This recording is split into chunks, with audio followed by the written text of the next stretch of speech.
Welcome back, Guidos, Guidettes, Degenerates, Degeneritas, and Degenerati to the MMA RAXPOD for UFC 316, Dvalishvili versus O'Malley 2. Live from Newark, New Jersey on June 7th, this Saturday, 2025. Thank you very much for tuning in. I imagine there are some first-time listeners this time around because we had a few people come over from my recent appearance on UFC Fight Passes, The Gambler's Perspective, as well as the MMA Oddsbreaker Daily Podcast. So thank you very much for porting yourself over and make yourself comfortable. Before I get too far into it, please like, share, and subscribe the video. Share everywhere if you can. If you want me to do more content, I know I'm shortchanging myself by not putting out more on this channel as I was when I originally started, and I've only been doing the pay-per-views, but as I've said before, when this is eventually a full-time thing, and it will be in due time, I just ask for your patience, there will be more content to come. But if you want to see more of me on other channels where I'm happy to do guest appearances, I need you to share the content that I do put out as much as you can. The feedback has been excellent. We just hit 2.2 thousand followers on X today, so thank you very much for that. I know I primarily operate off there, not too many other social channels other than YouTube, but again, at the risk of sounding redundant, please like, share, and subscribe, and follow me on X if you don't already. And when other people talk about, who should we have on as a guest this week, please don't hesitate to mention my name. It's one thing for me to put my own name out there and try to tell people that I'm good. It's another thing when you see the feedback that other people are leaving on shows like The Gambler's Perspective or like the one for MMA Oddsbreaker and saying that, you think I'm a cool dude or you think I'm funny, and I don't try to talk myself up in that respect. I like to let other people do the talking for me, and the feedback was universally positive for the appearances that I've done since the last episode of the RAXPOD. And even the feedback that I get on this show itself is usually pretty good. It's just a matter of getting it in front of as many people as we can. So thank you very much. I appreciate all of your support. And as I've said many times over, it's all free, and I will never ask for any of your money, just your attention. That's all I care about. Well, it's not all I care about. I care about returning value for anybody listening as well. And the pay-per-views have been pretty good at doing that, not just this year, but pretty much since I started the platform, the pay-per-views have been the gravy train. In case you tuned into the last episode, we made, I believe, 21.5 units on UFC 315. We did, I think, 48.5 units at UFC 314. Nearly had a sweep at the Miami pay-per-view, if not for missing that plus 300 call on Darren Elkins. But otherwise, that is 70 units across the last two pay-per-views. That means 40 units of profit on pay-per-views so far, not quite halfway through the year, but into the 6th month of the year of 2025, and up over 100 units total on pay-per-views now since UFC 298 in February of last year. So pay-per-views have been very kind. I hope you've made some money watching this show. I can't imagine if you've been a regular listener that you haven't in some capacity, whether you're just betting your own, making your own plays based on, or at least taking into account the advice I give out, or straight up tailing the parlays that I put out. In any event, thank you very much for your support. I hope you've gained something from listening to this, and I hope you gained something out of listening to this episode today, because we've got 10 fights I'm going to get into. This is your first time listening. I don't put out picks for fights that feature a debutant because they don't have any UFC stats to go off of. Obviously, that doesn't mean that there's no way to credibly judge their ability. There are plenty of shows that are going to give you advice on fighters like Patchy Mix, just not this one. So I would recommend that you go listen to some other podcasts that might be talking about that if you're interested in some perspective on fights featuring a debutant at this card this weekend. There's 3 of those in the form of Mark Choinsky against Markel Medeiros, Joo Sang Yoo against Yeka Serghei, and, of course, Patchy Mix taking on Mario Batista. So I won't be breaking down those fights, but I do have perspectives to give on, I believe, 10 other fights.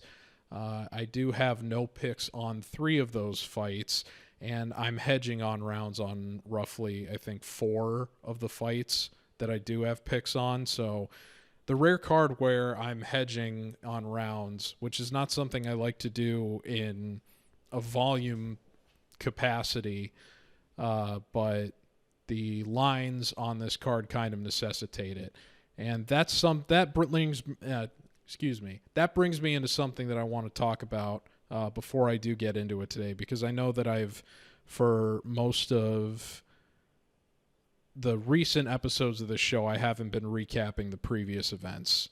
But I think this is a special case, given the event that we just had, where we're at, because there were 2 pretty significant things that happened at UFC Vegas 107. So you've got the timestamps over here to my left, or my right, your left. If you don't care for this recap, feel free to skip ahead if you want to get into the fights. However, I do feel it is important to talk about 2 things that happened at UFC Vegas 107. So I did make a linking to what I just said.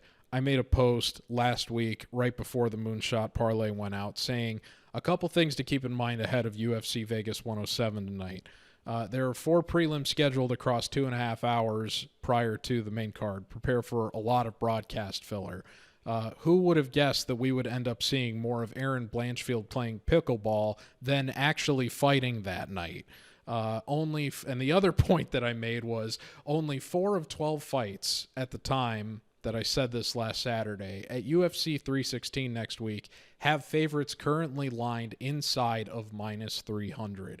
5 of those fights have favorites priced at -500 or more. It is probably the worst pay-per-view from a betting perspective in a while. Complain about the lineup at UFC Vegas 107 if you want. At least the matchups appear more competitive on paper. Now, if you're a fan of this sport and the UFC, there's probably various reasons that you might be interested in this. What I get a kick out of is seeing a competitively lined matchup and making a call on whether that fighter is going to win or lose. There's some people that are just purists of the sport that aren't really interested in the betting component of it, that despise how much attention it gets from a gambling perspective, that look down on that. Obviously, if you're one of those people, you're in the wrong place. You're probably not one of those people. But that's something that consistently captivates my interest. It's what makes me interested in a fight such as, I don't know, what's a good one from last week? I get a lot of people were complaining about Macy Chiasson versus Ketlin Vieira, but that one ended up going on the main card. It's what, a lot of people were, including myself on the Oddsbreaker podcast, were complaining about Dustin Jacoby versus Bruno Lopez. But that was a fight where, given I had inaccurate reads on both of those fighters of late, I really wanted to make sure that I nailed down my pick for that one. And I did enough work on it that I felt comfortable making Jacoby a leg, and he ended up getting the first-round knockout, which was what I said was going to happen on the Oddsbreaker podcast. So, it feels good to that I use that as an example for that is where, if you're trying to, I compare a lot of what I do to kind of being a gold prospector in the river or whatever, like during the gold rush in California. You're going to have your pan in the river and you're sifting through the rocks and the sediment in the river and whatnot, and a lot of times you're just going to come up with dirt. You're not going to find anything valuable. But it's those little eureka moments where you do find those specks of gold and those nuggets where it makes all of the effort worth it, where some people wouldn't even bother to try. And I feel the same way about prospecting for good value in the betting lines for a lot of these cards. Now, some cards are better than others. Last week, even though I didn't end up making profit, I was still more optimistic about that card than I am about this one. And granted, we ended up getting sandbagged with a lot of cancellations and whatnot, and that whole missed weight fiasco with the Chiasson-Vieira fight that in a lot of ways ended up compromising my entire betting slate because of how confident I was in Chiasson going into that and not willing to overlook the whole thing that happened with it getting flexed to featherweight, thinking Chiasson as a former featherweight was going to be able to overcome that. It didn't happen. It is what it is. We move on. I'm not looking to recap all of the fights from the event as much as focus on two things specifically that happened. This has been a very long-winded way of me introducing the fact that I was optimistically looking forward to next week's card where a lot of people were regarding it as Apex slop. The cancellations kind of chipped away at my enthusiasm about it. And I spoke a lot at the end of last year about how the Apex needed to go away because it seemed like a lot of the fighters weren't really respecting it, which is why there were such an overwhelming abundance of cancellations and withdrawals without explanation or injury context that had happened at the Apex in 2024. And the beginning of this year, an Apex event that was supposed to feature a fight with, I believe, Germaine de Randamie, and I can't remember who her opponent was, but before we even got to 2025, Randamie retired, and the Apex lost another, I don't know if that was supposed to be the main event for what ended up being Dern Rebus, but the first Apex event of this year lost a fight due to a withdrawal cancellation, a non-injury related cancellation before we even got to the year 2025. So that kind of encompasses the problem here, is that a lot of these fighters will just kind of withdraw due to illness or whatever and not really take this seriously. Whereas if you have to imagine if they were fighting in front of a crowd, if there were more eyeballs on the line than just, or paying attention than just those in a warehouse, you would think that there would be more of a pressure for them to come out and perform, and the UFC would try to hold them more accountable than just saying, oh, well, it was just a warehouse event anyway. You can pull out of it. So this card didn't start out too great. We got 4 fights in the first 2.5 hours because of all the cancellations. The main card starts.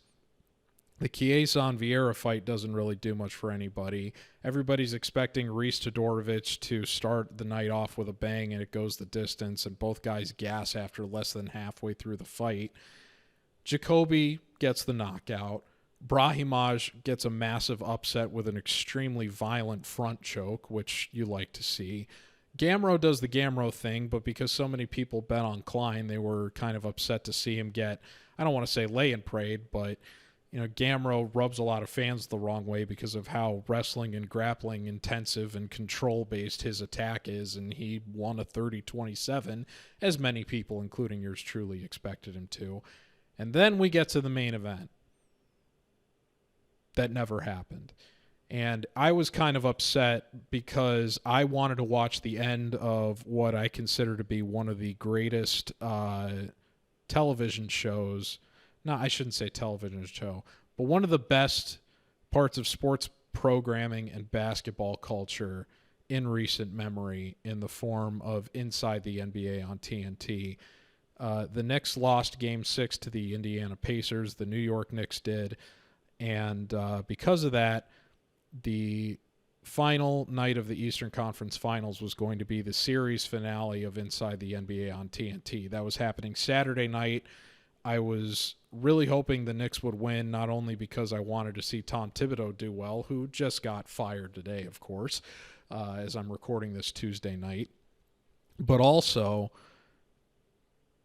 it was coinciding with the UFC event that was going on, and I thought, okay, I'm going to have to keep one eye on the finale so I can appreciate, you know, Charles Barkley and Shaquille O'Neal and Kenny Smith and Ernie the Jet Smith, or not Ernie the Jet, that's Kenny the Jet, Ernie Johnson saying their goodbyes after doing the show for so many years. And I thought, okay, I'm probably going to pay more attention to this in the main event because I'm already out and whatever, and I'm pretty confident Blanchfield is going to win based on all the shenanigans with Macy Barber all week and whatever. And then Macy doesn't even make the walk. And they're telling us that it was a medical emergency, and it does come out the next day that Macy is posting pictures from her hospital bed and all hooked up after apparently having a seizure. And there's some people that are trying to preach skepticism, but you have the context of all of these pullouts and week of and even day of cancellations happening around fights scheduled to take place at these Apex events. And then you have the added conundrum, and then you have two other points of curiosity to this unfolding situation. DC, who I long considered to be the worst member of the commentary booth, I'm now convinced it's Bisping, but DC, at his worst, I think gives Bisping a run for his money, and I have to imagine that the UFC isn't too pleased with how he handled this situation, because while Brendan Fitzgerald and Laura Senko are trying to address Macy Barber's apparent medical emergency with the seriousness it deserves, DC is doing his damnedest to no-sell this situation and be skeptical about how I've never been a part of a situation like this where a fighter is literally like ready to walk out and the cameras are all set up and we've played the promotional video and then they just turn back and go back to the locker room.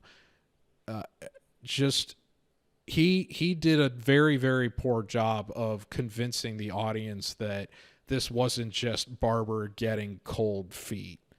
And so I find it very hard to blame anybody that looked at this and said, oh my God, the main event just fall apart because Macy Barber was too chicken to actually face Erin Blanchfield and had already missed weight and was basically just at the point where she was like, you know what, I don't have to fight. I don't need this. I'm not in a place where I can compete, and I'm just going to turn around and not show up.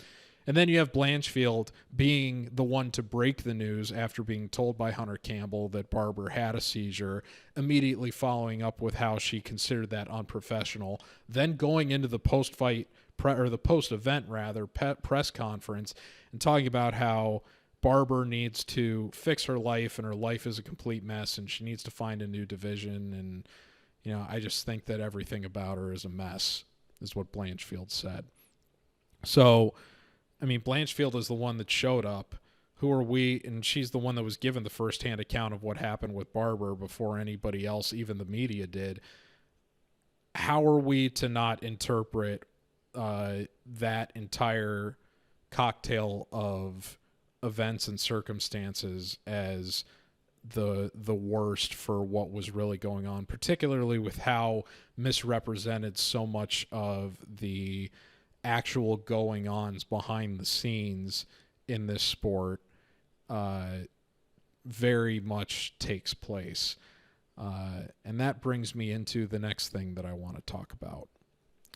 Now, before I get too far into this, because I am about 18 minutes in, and I can't imagine that the people I'm about to reference are actually going to watch the show this week, but if you are, thanks again for having me on a couple weeks ago.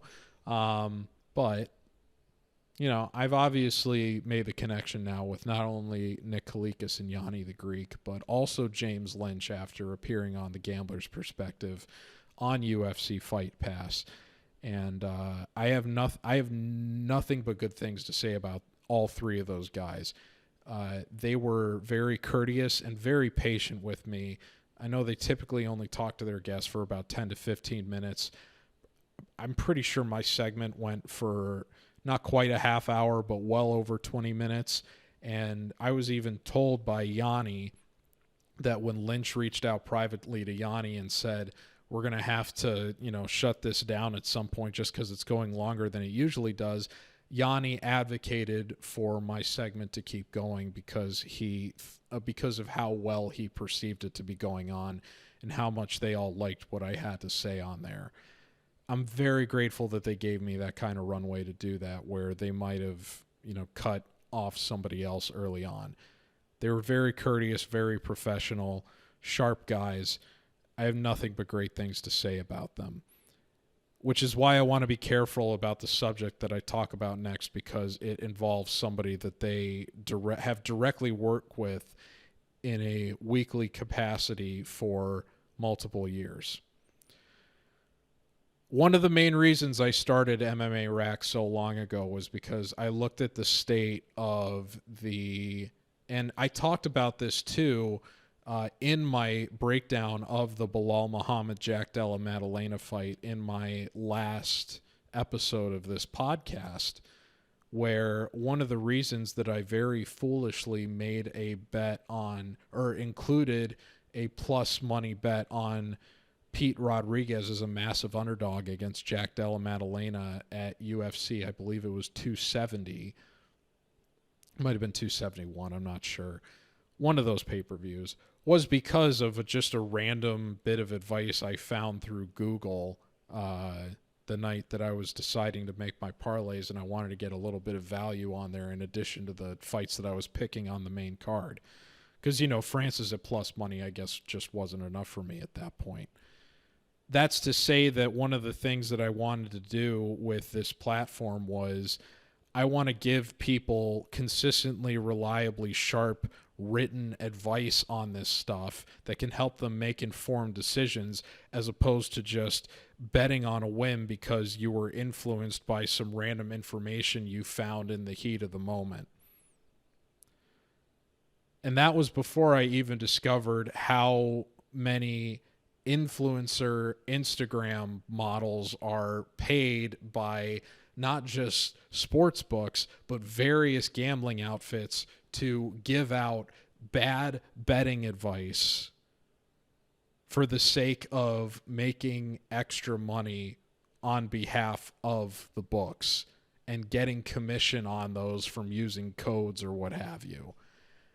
Can you guess who I'm about to talk about based on everything I just laid out for you? Poor Minty. Poor Minty Betts got exposed on Saturday night. There's been a lot of sympathy extended her way by various people in this community. People saying, oh, you don't know how hard it is to be on TV versus a controlled, pre-recorded thing like this. I don't want to hear it. That woman has been on television on that program and that network even prior, when she was at Yahoo doing mostly football stuff, before she somehow found her way into the UFC space. This woman has been giving out UFC betting advice on live TV for multiple years. Now, if she had just kind of had a brief hiccup and gotten skipped over on the teleprompter or whatever, but then gone into her spiel, that would have been more forgivable. But the incessant stammering and not being able to get out her read. I mean, what are you doing all week if you're a analyst for this? If you have made a bet, particularly a bet that is plus 250, a plus 250 prop on this card, there is not a single person I know that whose opinion I respect in this space that would not be able to tell you off their own brain what their read is or their bet is if they have actually put money down or have put their opinion out there previously to other people with the hopes of them making that bet. There's no way that they wouldn't be able to tell you offhand what they wanted to do or what their perspective was on how to bet the fight. Even if you lose the teleprompter, you would be able to recognize, oh, the teleprompter's not working. This is what I did this week. This is the work that I put in for this fight and what my perspective is on it. I should be able to say it anyway, even if I'm not using the teleprompter. There's no reason a woman in her 30s who is presumably sound of mind and has done this for multiple years should have a Joe Biden moment when the teleprompter lets them down. Unless they don't actually fully appreciate what they're putting out there. I'm not saying that it would be far-fetched to suggest that all of the content or all of the people involved with that kind of programming are the UFC is just actively scheming to try to steer you in the wrong direction. That's not the case, which is why I said all the kind things that I did before this about Nick Kalikas and Yanni the Greek and James Lynch. Those guys are obviously trying to point you in the right direction. They've got to at least have some sharps on that network that are giving out good advice and opinions you can trust and respect, or else nobody would tune in to begin with. But there are still a crowd of people that are influenced by the Minty Betts and the Taylor Matheses of the world that are going, those walk-in bets.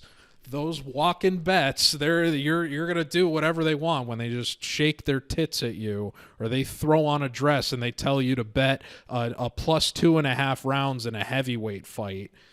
There's a contingent of people that don't think or wager with their brains that are just gonna go ahead and roll with that. A disturbing amount of people, actually, and it was for the people that understood what was happening on Saturday night.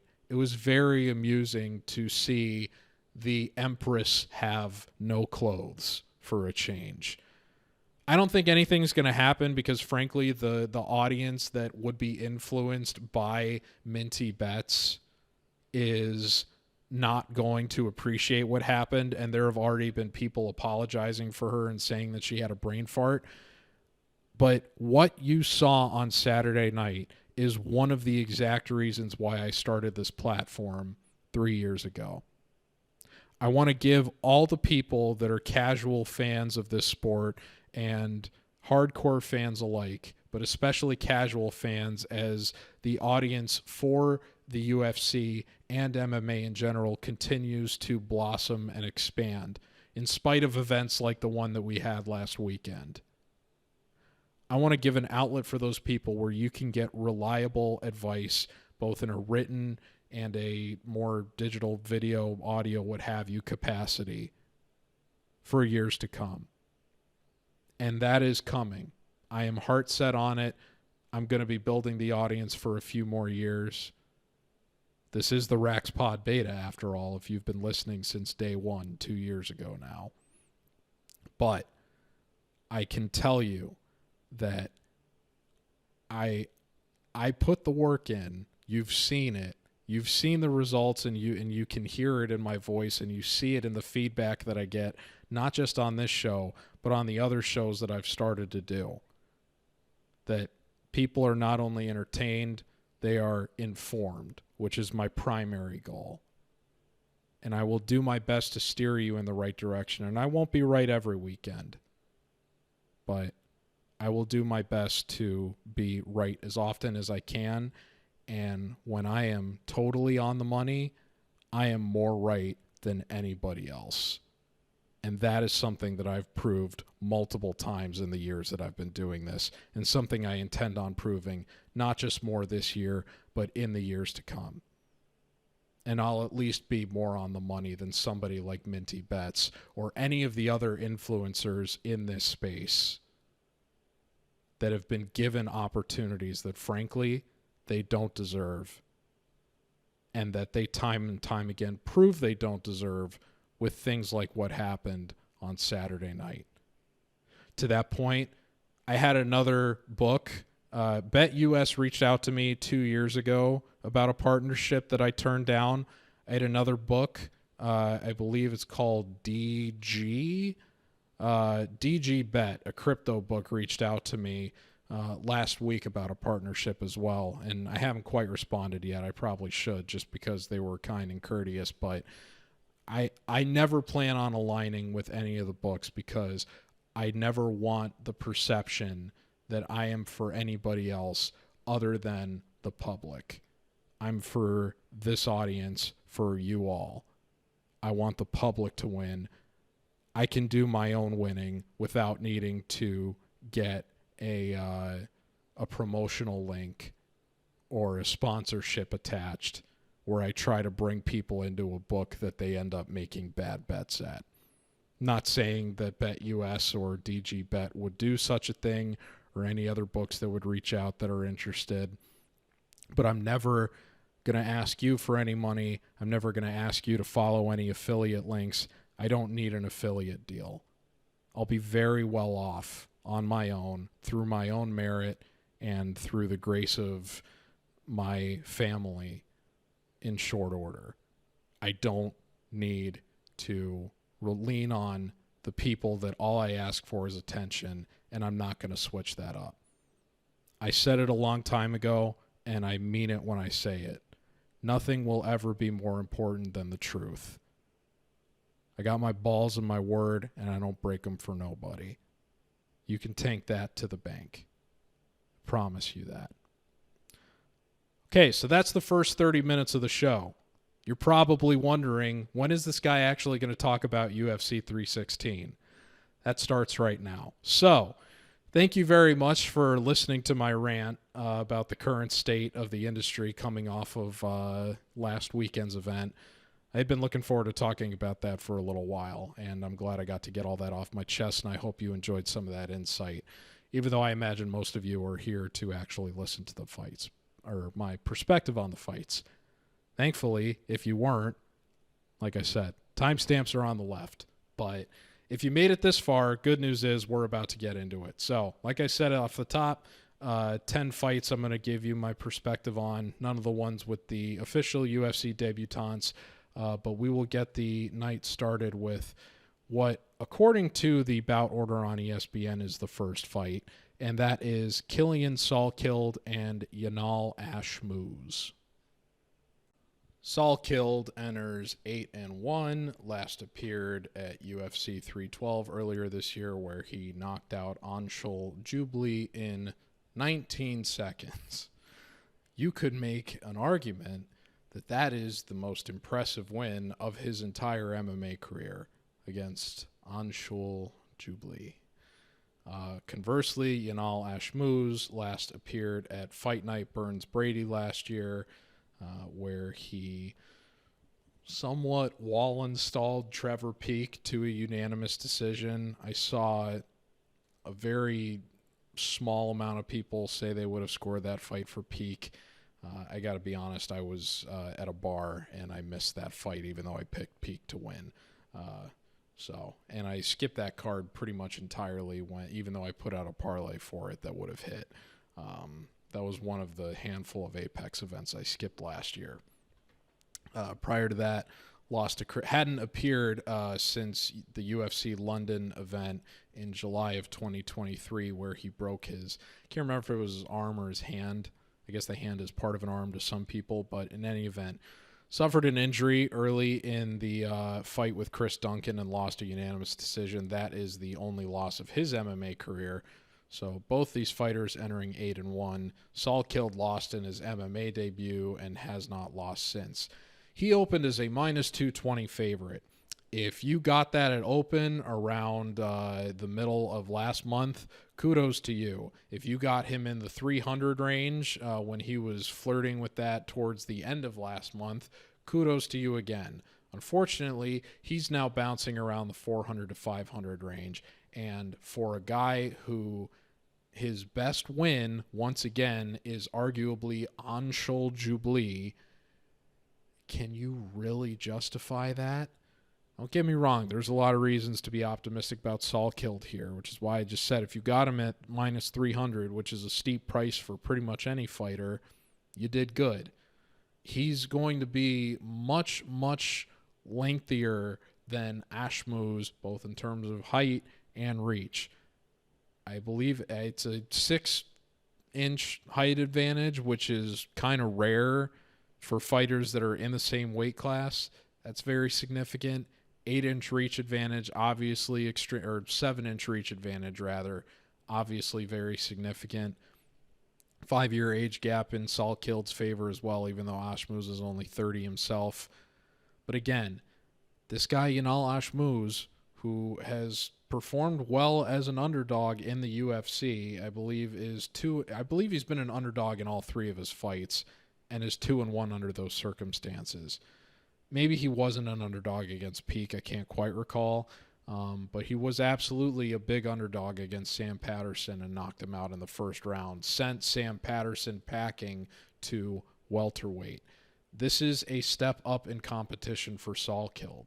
And he fought to a decision in a fight that some people scored at least 1 round for Gage Young on Contender Series. Gage Young obviously didn't have a great showing, albeit it was on very short notice against Evan Elder in his only other UFC Dana White Contender Series appearance since then. So even though I think you can probably say Salkild's the more well-rounded fighter, is obviously going to have some big size advantages. Again, it's a big step up in competition against 2 fighters that are relatively inexperienced in the UFC. And I keep hammering it. It is an observable step up in competition. 450 is just too much. The 500 range that he was in earlier this week is just an obvious case of a guy front running off of a 20-second knockout that was arguably an early stoppage. I would say it was, but I still understand why it was stopped given how unaesthetically pleasing, if you want to call it that, it was the way that Jubilee fell to the canvas after being hit. It's obvious that the line is getting steamed because of that most recent result for Salkilld. The hype is crazy on this guy, and frankly, he just hasn't really done a lot to deserve it yet, in my estimation. So if you're a value bettor, I'm sure you're looking at Ashmouz here like, man, this is the dog or pass, and you're probably thinking about it. In terms of a hedge on rounds, I can't really advocate for one either way because both Ashmouz is a guy that hits very hard. Neither of these guys have been knocked out, though. We haven't seen Ashmouz win by submission since his first 2 MMA appearances all the way back in 2017. So it's not clear if he'll be able to exploit any of the submission defense that Salkilld may or may not have based on the fact that he lost his own MMA debut 4 years ago via rear naked choke, and that's the only fight that he's ever lost. So you would think that this fight is probably going to go over. But at minus 170 on the over 2.5 rounds, it's just a little too steep for me, given how often finishes happen when the line is this wide. I think that there are better opportunities to take an over on this card with better price tags than taking it on this one, frankly. Just because, but again, both of these guys are not super proven commodities in the UFC. So I'm going to say Salkilld wins a 29-28 decision. Again, I would feel pretty good about picking him in the 300 range. So if there's any late steam that comes in on Ashmouz for some reason, maybe the Jersey crowd ends up steaming, or not steaming, but, taking the plus money on the local, quote-unquote local K-Dojo guy. KJ Dojo, I don't know. He trains out of the same Jersey gym that Azamat Murzakanov does. So you would think the crowd is going to be more in his favor than Salkilld to a certain capacity. That being said, Salkilld is the younger, longer fighter. I expect him to make the most of those advantages for at least 10 minutes. But don't count Ashmouz out. It wouldn't surprise me if this ends up being a very early parlay killer for a lot of people. I would say of the fights that are lined in this 400 range, even though I have less optimistic grades on favorites than this one, my gut is telling me that this is probably going to be the one that is the closest, if only because Ashmouz and Salkilld are both relatively unproven, inexperienced commodities, not only in the UFC, but in their MMA careers. Neither one of these guys has 10 fights yet. So obvious stay away from me, both in terms of the money line because of the price and the over-under on rounds. There's better spots on this card to focus on, and I would recommend you move on from betting it just as I am right now. The next fight is Wang Kong, and Ariane de Silva, formerly Lipsky. Shout out to Ben Duffy and Keith Schillen of the SureDog Network. Mr. Schillen now on 2 straight Schillen and Duffy shows featuring UFC events that include Wang Kong has proclaimed the comment that I made as one of the best in SureDog history, that being, "Everybody Wang Kong tonight. Everybody Wang Kong tonight." And that's how I feel about this fight once again, or at least I did earlier in the week when Wang Kong was still minus 360 in the 300 range. I picked her to beat Bruno Silva at the same price. She 30-27'd her. I was kind of surprised that people were even skeptical that she wasn't going to be able to handle business against a fighter like Bruno Brazil that seems to sabotage herself in a lot of cases in a very similar way to how Ryan dos Santos did last weekend. I can understand why people were skeptical that may have taken her as a minus 1,000 favorite when she fought Gabriela Fernandez in China last year and suffered arguably the biggest betting upset of last year. But it seems like midway through the week, people realized, oh, this woman was a minus 1,000 favorite last year for a reason, which is that she's got rare power for women's MMA. The kind of power that can punish someone like Ariane de Silva that has been knocked out 4 times, including by a woman that hits similarly hard in the form of Priscilla Cachoeira. And that basically summarizes how I feel this fight is going to go. The crazy thing about looking at the stats for Wang Kong is even though De Silva figures to have the edge in submissions in this matchup and certainly has an edge in experience, this is one of the rare cases where one fighter sweeps on every single major stat category, all 8 of them that are available in terms of the basic major stats on the UFC's website. Significant strikes landed per minute, accuracy, absorbed per minute, defensive efficiency, takedowns landed per 15 minutes, accuracy of landing those takedowns, takedown defense, and even submissions attempted per 15 minutes. Wang Kong has more of them than Ariane de Silva does. It's crazy. Wang Kong is going to have her way with de Silva on the feet. It's just a question of, does she find herself in a weird situation like she did in the Fernandez fight where she's inexplicably given up her back and de Silva can exploit that for a rear naked choke.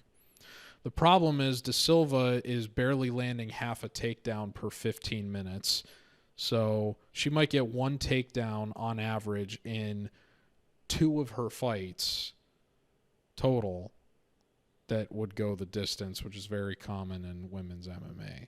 And she's landing her attempts at least fairly accurately, but Wang Kong has also never been taken down in the UFC yet. The reason that she got rear naked choked by Fernandez is because Fernandez was able to drop her.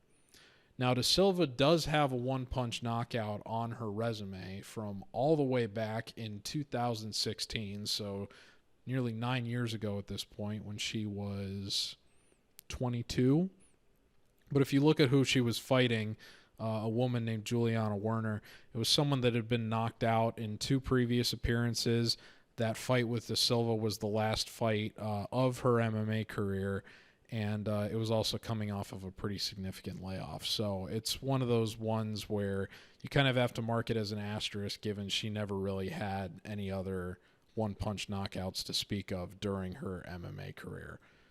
You compare that to Wang Kong, what she did to Victoria Leonardo. I mean, there's no doubt about who the harder hitter is here, and I would be extremely skeptical given that De Silva does not have any knockout wins in the UFC and has not had any since that same year where she got that one-punch knockout win 9 years ago. I'd be skeptical that she's going to be able to land a knockdown on Wang Kong in the same way that Gabriela Fernandez did and was then able to exploit it for a club and sub victory. Ain't no club and sub coming, and I don't see her being able to get a takedown that would lead to a back take that would lead to a submission. I think Wang Kong's going to cruise, whether she wants to just outpoint her or whether she wants to try to exploit the chin of De Silva that has been knocked out 4 times in her MMA career, 3 times in the UFC, and twice in the first round. It really, really sucks that the market woke up and realized, oh, Wang Kong is pretty good. She got bet all the way down to, I think, 600 or 550 at one point after I put out the pick for betting her at 360. Now she's at 500. I would have felt comfortable playing her in the 400 range. Now that we're getting to 500, it's a little bit crazy. I've played fighters at 500 before. It's worked out. Even fighters as bad as like Zach Reese against somebody like Jose Medina, it's worked out. But I've also picked fighters in the 400 range before where I didn't necessarily feel comfortable playing them at 500, but forced the issue and gotten burned for it.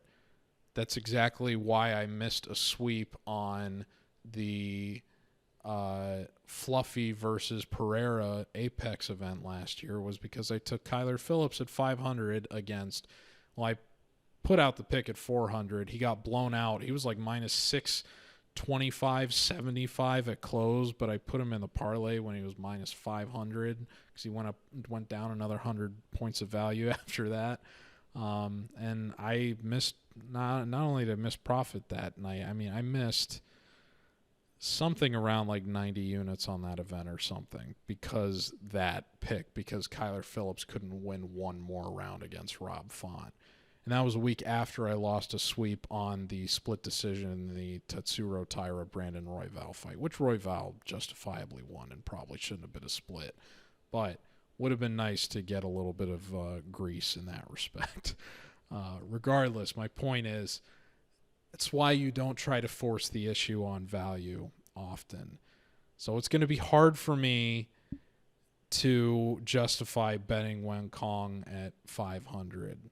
400, I still feel good about it. 500, you're going to be real nervous about a situation like what happened against Gabriela Fernandez. At the same time, I see Wang Kong getting a first-round knockout here. I just, it's too hard for me to respect De Silva's chin given how she's been knocked out by similarly hard-hitting fighters before, and Wang Kong just having the advantage perceivably everywhere in this fight. I think she's going to cruise any way that she wants to do it. It'll be interesting to see how quickly the UFC continues to try to move her along, given the hiccup that she had against Gabriela Fernandez. Obviously, she has that kickboxing fight a long time ago with Shevchenko. There's probably no way she's going to end up being able to fight Shevchenko before her own run is done, but she is only 33. I mean, if she goes on a nice little run the next 2 years, I don't think it's totally crazy that she could be in the contender conversation by the time that she's 35. This woman hits like a truck by women's MMA standards. And she's better than what she showed when she appeared to be overconfident, supremely so, in that Gabriela Fernandez fight. So I'm a big believer in Wang Kong. Round 1 knockout. I don't want to play her at 500. I'm hoping she kind of dips back into that 400 territory. and then I'll feel good making her a leg this week, even though it's not going to return much value. I wouldn't be trying to force it as much if the rest of the circumstances around money lines on this card were different, but beggars can't be choosers this week relative to chalk, so I might have to do what I can and just grit my teeth and bear it. And I might even have to parlay her with another one of these big favorites that I otherwise advocated for staying away from, but more on that later. In any event, as I said before, everybody Wang Cong tonight. The next fight is Khaos Williams and Andreas Gustafsson. Williams is 15-4, last appeared at Fight Night Cannoneer Rodriguez earlier this year, where I picked him as an underdog against Gabriel Bonfim. I think that fight was more competitive than a lot of people that were just kind of picking Bonfim without a second look want to admit. But he did end up getting submitted at the end of the second round. That was, I believe, the first time in his MMA career he's been finished. But I still think that fight was closer than some people want to admit. Even if you wouldn't end up scoring him, certainly not the second round, but even the first round of that fight, I think it was more contentious than the result would seem to indicate. Conversely, Gustafsson has not fought since his Dana White Contender Series win in August of last year. He was supposed to fight last week at UFC Vegas 107. I'm forgetting who his original opponent was prior to Trevin. It was Jeremiah Wells, and I think he might have even had another opponent before that that got flexed off. I think Wells had to pull out due to illness. I spoke about that matchup on the MMA Oddsbreaker show with Adam Martin and Marcel Dorf. And Marcel and I were both going to pick Wells originally against Gustafsson. Adam was going to pick Gustafsson in the rebooking of Gustafsson versus Giles. Adam and I picked Gustafsson, largely due to the attrition concerns around Giles and the fact that he was taking this in a situation where he was on a 3-fight losing streak and potentially looking at getting cut. Marcel went ahead and picked Giles anyway, which I think is interesting given there were some people that were particularly interested in Marcel's opinion on Gustafsson, given his proximity to Scandinavia, where Gustafsson hails from in Sweden, even though Marcel's in the Netherlands. They figured he would have a better read on the guy coming out of the regional scene over in northern part of Europe than some other people would. So now he gets the rebooking here against Khaos, and I think this is a step up in competition from both Giles and Wells. I mean, this is a guy who for a while has had a rep in Williams as one of the hardest hitters in the UFC period. And granted, Gustafsson is a guy that has never been finished, but I also can't imagine that Williams is a guy that is going to allow himself to get hugged on the fence by the likes of a talent such as Gustafsson, as Pat Petilik did in the Contender Series appearance that Gustafsson made that he earned a contract on. I know that was a big reason why Khaos Williams lost the split decision to Randy Brown at a fight that I attended live at 274. At the same time, I will tell you, as somebody that was in the crowd, that the crowd was booing the result of that decision because everybody in attendance thought that Khaos Williams won the fight based on damage. The fact that he knocked down Randy Brown in, I believe, round 1, and also hurt him in round 3 in a way that he was not rewarded for on at least 2 of the judges' scorecards. But Randy Brown is a physical specimen at welterweight. Gustafsson is a pretty yoked out guy in his own right. I know that there's some pics floating around of him on social media from prior to when he got into because his career in MMA didn't start until 2019, and he's 34. So this is a guy that did not start fighting professionally until he was 28 years old 6 years ago. And I guess prior to him doing that, it seemed like he was certainly, as I believe Dan Levy likes to say, of best fight picks and half the battle, harvesting the garden of life fruits and vegetables is what Andre Gustafsson seemed to be doing prior to that, his MMA career. And there's a lot of people that'll tell you that once you get clean off of the junk like that, it's, the post-swole really takes a toll on your long-term athleticism and your body once you get that out of your system. Now, is he probably still juicing in some capacity? Most people will tell you everybody in the UFC is, or at least Nate Diaz will. And given USADA's departure from its relationship with the UFC, and the UFC ushering in its own form of kind of in-house drug testing that has really only caught the likes of Douglas De Silva de Andrade or anybody that has self-reported so far, it stands to reason that Gustafsson isn't all the way off. That being said, a good example of someone who was way into roids prior to getting to the UFC, had to get off of them, and their career suffered as a result once they started facing the most elite level competition yet in their run-up, is a guy in the form of Bruno Silva, who I faded largely on that basis on the last pay-per-view in a fight that was contentiously lined with Marc-Andre Barriault, and Barriault got a first-round knockout against Bruno Silva. I expect a similar result here. Khaos Williams is a guy that is still, for all of his faults and perhaps not as much well-roundedness as you would like to see as a guy that you're picking as a favorite, the guy is still an absolutely nuclear hitter. And his high-level MMA experience, both his UFC career and the amount of fights he has had in MMA that have gone the distance, is vastly superior to what Gustafsson has. I can't imagine. And if you look at that Contender Series appearance Gustafsson had, I mean, it was spent almost entirely in the clinch. But the brief moments that were spent at distance in that fight, Pat Pitilic got the better of him.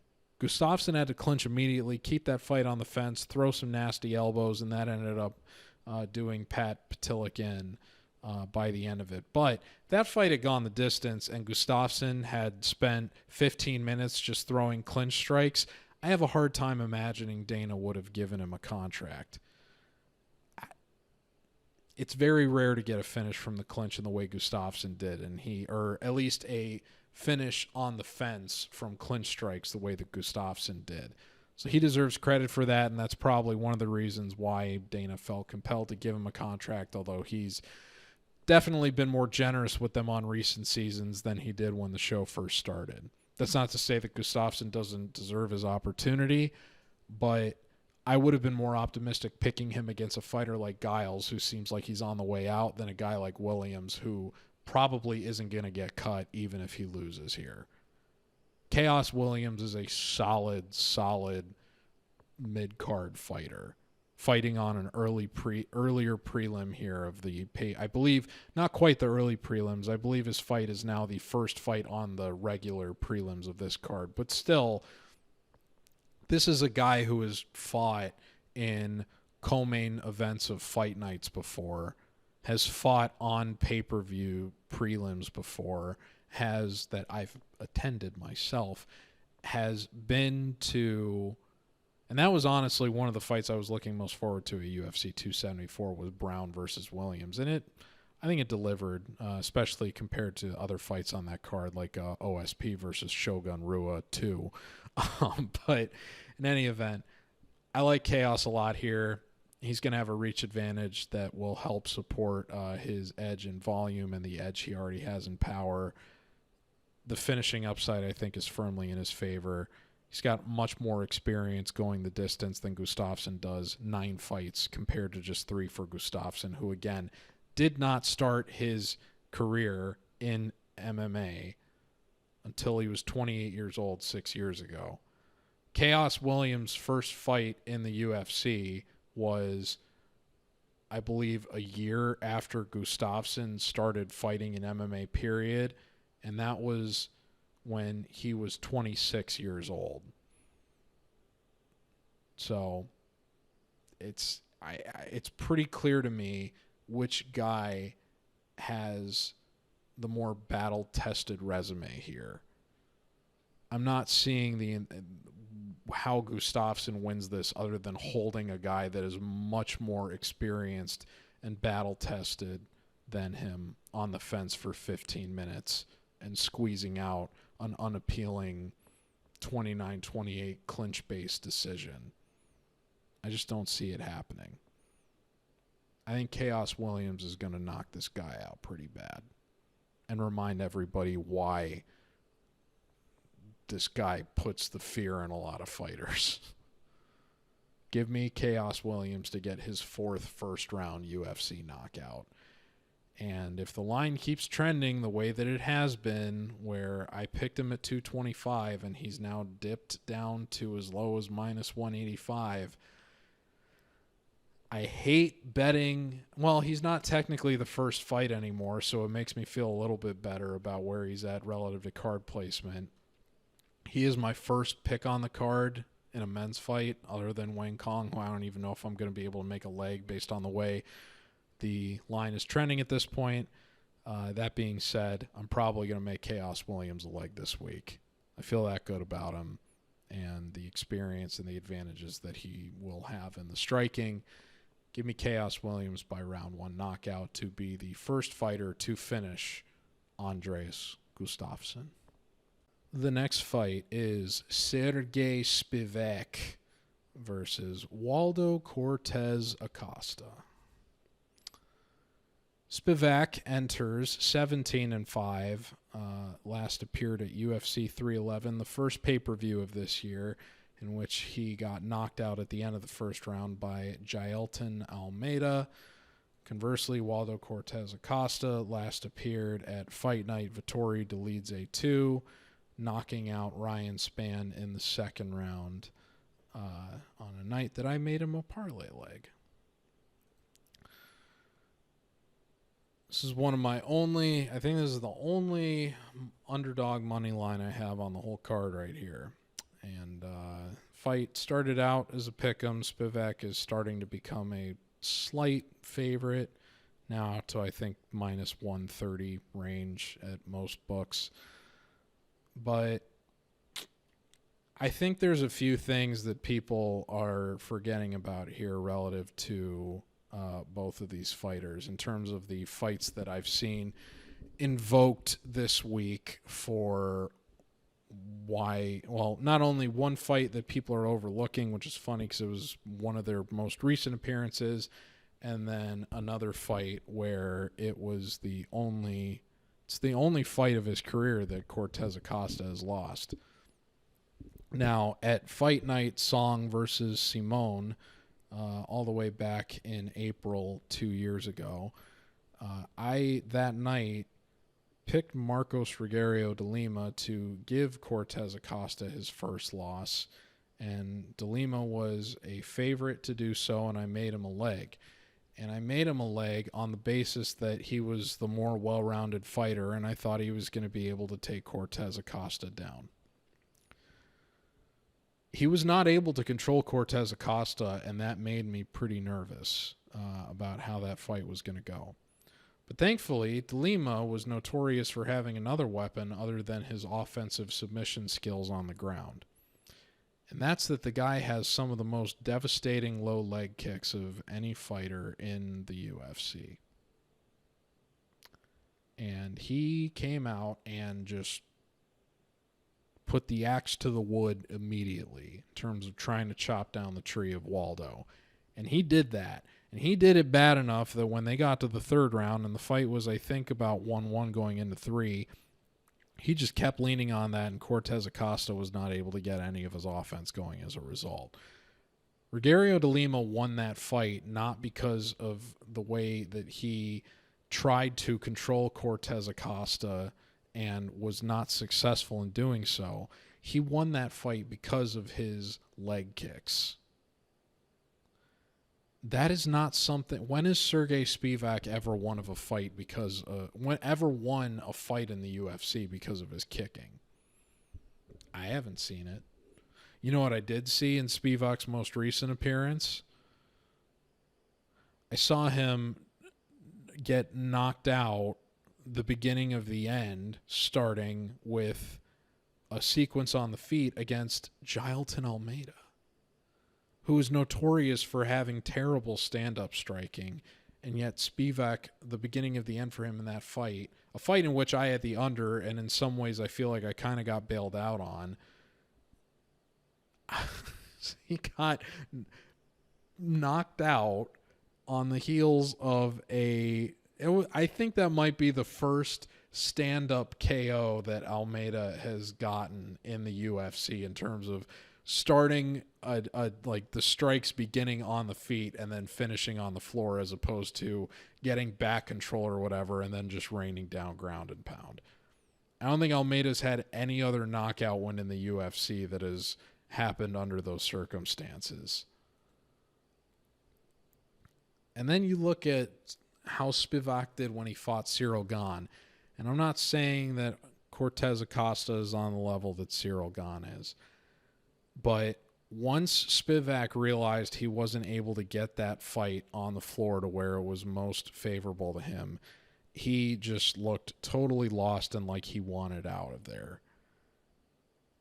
And I can't help getting that I can't get that image out of my head in terms of the fear that set in when the guy realized he was going to have to strike with Ciryl Gane.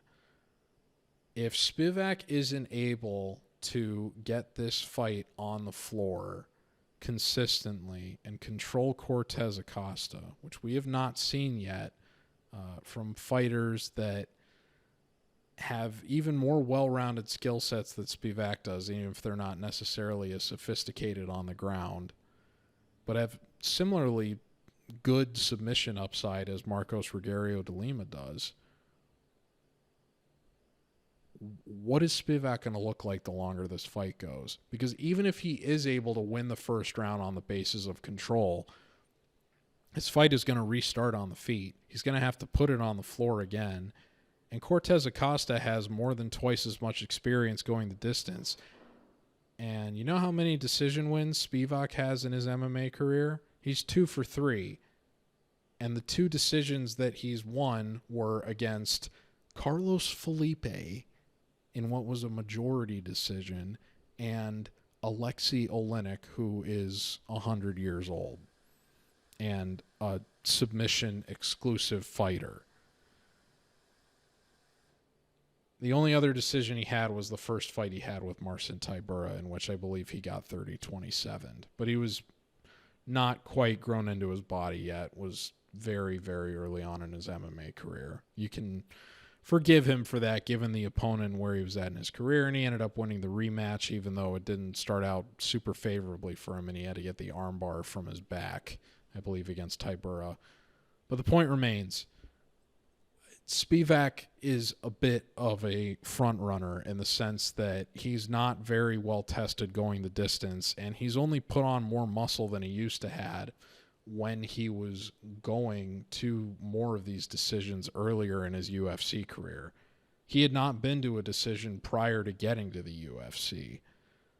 So the longer this fight goes, I think the better Cortes-Acosta is going to look. This fight makes it to round 3. I would fully expect Waldo to be getting the better of Spivac, who has probably tired himself out by this point with so much energy exerted trying to control Cortes-Acosta on the ground or against the fence, regardless of whether he's been able to get takedowns or not, assuming he isn't able to lock up a submission.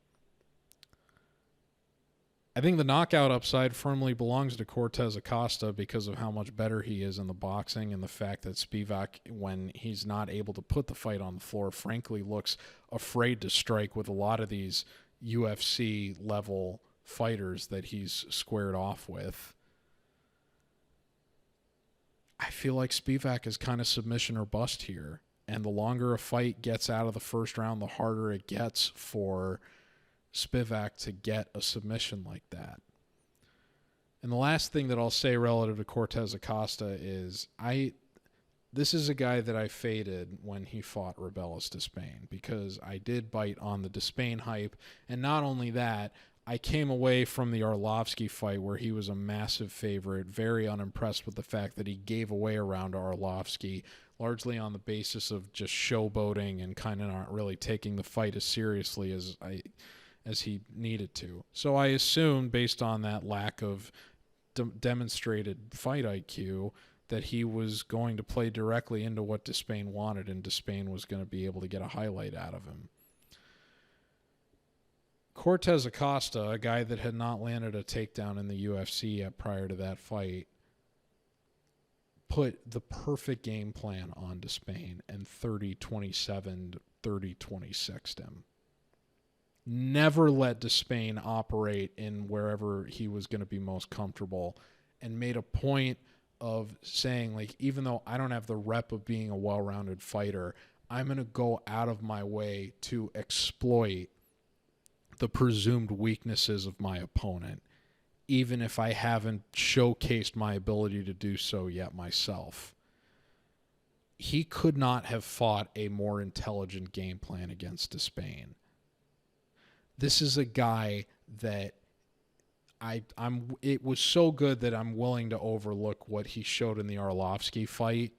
And I think this is a guy that learns from his mistakes and is willing to incorporate that into his approach to future fights, which is why he was able to get as impressive of a finish as he did against Ryan Spann.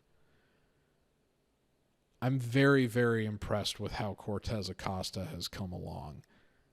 I'm not saying the guy's going to be a contender at heavyweight, because it is a top-heavy division, but I do think this is a guy that, given how shallow the division is talent-wise, this is a guy that frankly deserves to be ranked more than a fighter like Don'Tale Mayes. I think that Cortes-Acosta would moonwalk in a fight with Don'Tale Mayes to a 30-27, which is why he's now getting this level up in competition against a guy like Serghei Spivac. I think a fighter like Marcin Tybura is probably going to give Cortes-Acosta more problems just because he's demonstrated more in the striking, but we haven't really seen a lot from Spivac to be impressed with how this fight is going to go in the stand-up. And given that this is a heavyweight fight where you have to assume that both guys have one-punch lights-out power, you have to give the edge to Cortes-Acosta in terms of the knockout upside. And that's before even taking into account that Waldo has never been knocked out and has shown a pretty solid chin, frankly, during his run in the UFC, whereas Spivac has been knocked out 4 times in his MMA career, including in his most recent fight in round 1 against a fighter that is not known for having any sort of stand-up ability and is primarily just a guy that wants to put a fight on the ground and then either pound you out down there or lock up a rear naked choke, and is just an athletic freak where he's able to make it happen more times than not without having to invite any sort of standing exchange. I think Waldo should be the slight favorite. I understand why the market would be skeptical given the presumably higher level experience Spivac has had, but he beat a very washed version of Derek Lewis that didn't want to entertain the kind of fight that Spivac wants to fight. He beat a version of Augusto Sakai that got cut from the UFC very shortly afterwards. Greg Hardy, let's be real. Alexei Oleinik, as I said earlier, dinosaur. Jared Vandera, come on. Carlos Felipe, come on. Tai Tuivasa, that guy gets submitted by quadriplegics. I don't think that Spivac's wins are that much more impressive than even what Cortes-Acosta has, even though he doesn't necessarily have super signature wins to his own resume either yet. But I think he's going to get one on Saturday. I'm going to say Cortes-Acosta gets a second-round knockout. But again, if this fight goes the distance, I expect him to at least get a 29-28, if not a 30-27, depending on the kind of success Spivac has in the first round. If Spivac doesn't win by first-round submission, I just don't see him winning this fight, frankly. So give me Waldo Cortes-Acosta to pull the upset. The next fight is Azamat Murzakanov and Brendson Ribeiro. Murzakanov enters 14-0, has not fought for almost a year. Last appeared at Fight Night Sandhagen versus Nurmagomedov, and I believe that was UFC Abu Dhabi, where he knocked out Alonzo Menafield in the second round. That was one of the handful of Fight Night events I profited on last year, and I did have Murzakanov as a parlay leg that night. I think he was in the 200 range against Menafield, and he certainly fought to price, to the surprise of some people, I think. Conversely, Brendson Ribeiro is 17-7, but is suddenly on a 2-fight win streak after some people believed he was facing the prospect of getting cut after losing a majority decision to Magomed Gadzhimagomedov. Won a split decision against Kyle Machado as a massive underdog. I don't want to say massive, but he was like a plus 200 range underdog at UFC Edmonton last year. Put him on the end of one of my tickets for that event and was able to make a nice amount of units thanks to that. Some people think he should have lost that decision. I'm frankly grateful that he got it, because I do think that Machado landed absolutely nothing of consequence in that fight, and the biggest moments almost certainly all went to Ribeiro. So then I advocated for staying away from betting Dr. Nurgazai in his UFC debut off of Contender Series against Ribeiro. Ribeiro is a guy that I like, certainly more than his brother Claudio, that continues to get disrespected by the market for whatever reason, but is suddenly 3-2 across his Contender Series and UFC appearances, with a knockout over Bruno Lopez and a handful of big plus money cashes. Now, he was a massive underdog against Bruno Lopez on Contender Series. He was a massive underdog against Zhang. I don't know about massive. I think Zhang Mingyang was I think he was favored to beat Zhang Mingyang, and he got knocked out. And then he was a big underdog. Or I know Gadzhimagomedov was like a minus 300 favorite because I made him a parlay leg at that event.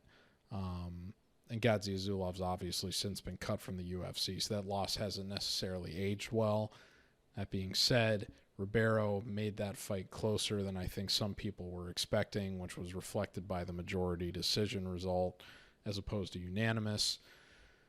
Kyle Machado, he was, as I said, pretty decent underdog. Still got the split decision win there. And Nurgazai, Nurgazai was like a minus 300 favorite, and he frankly dominated that fight and got the second round finish.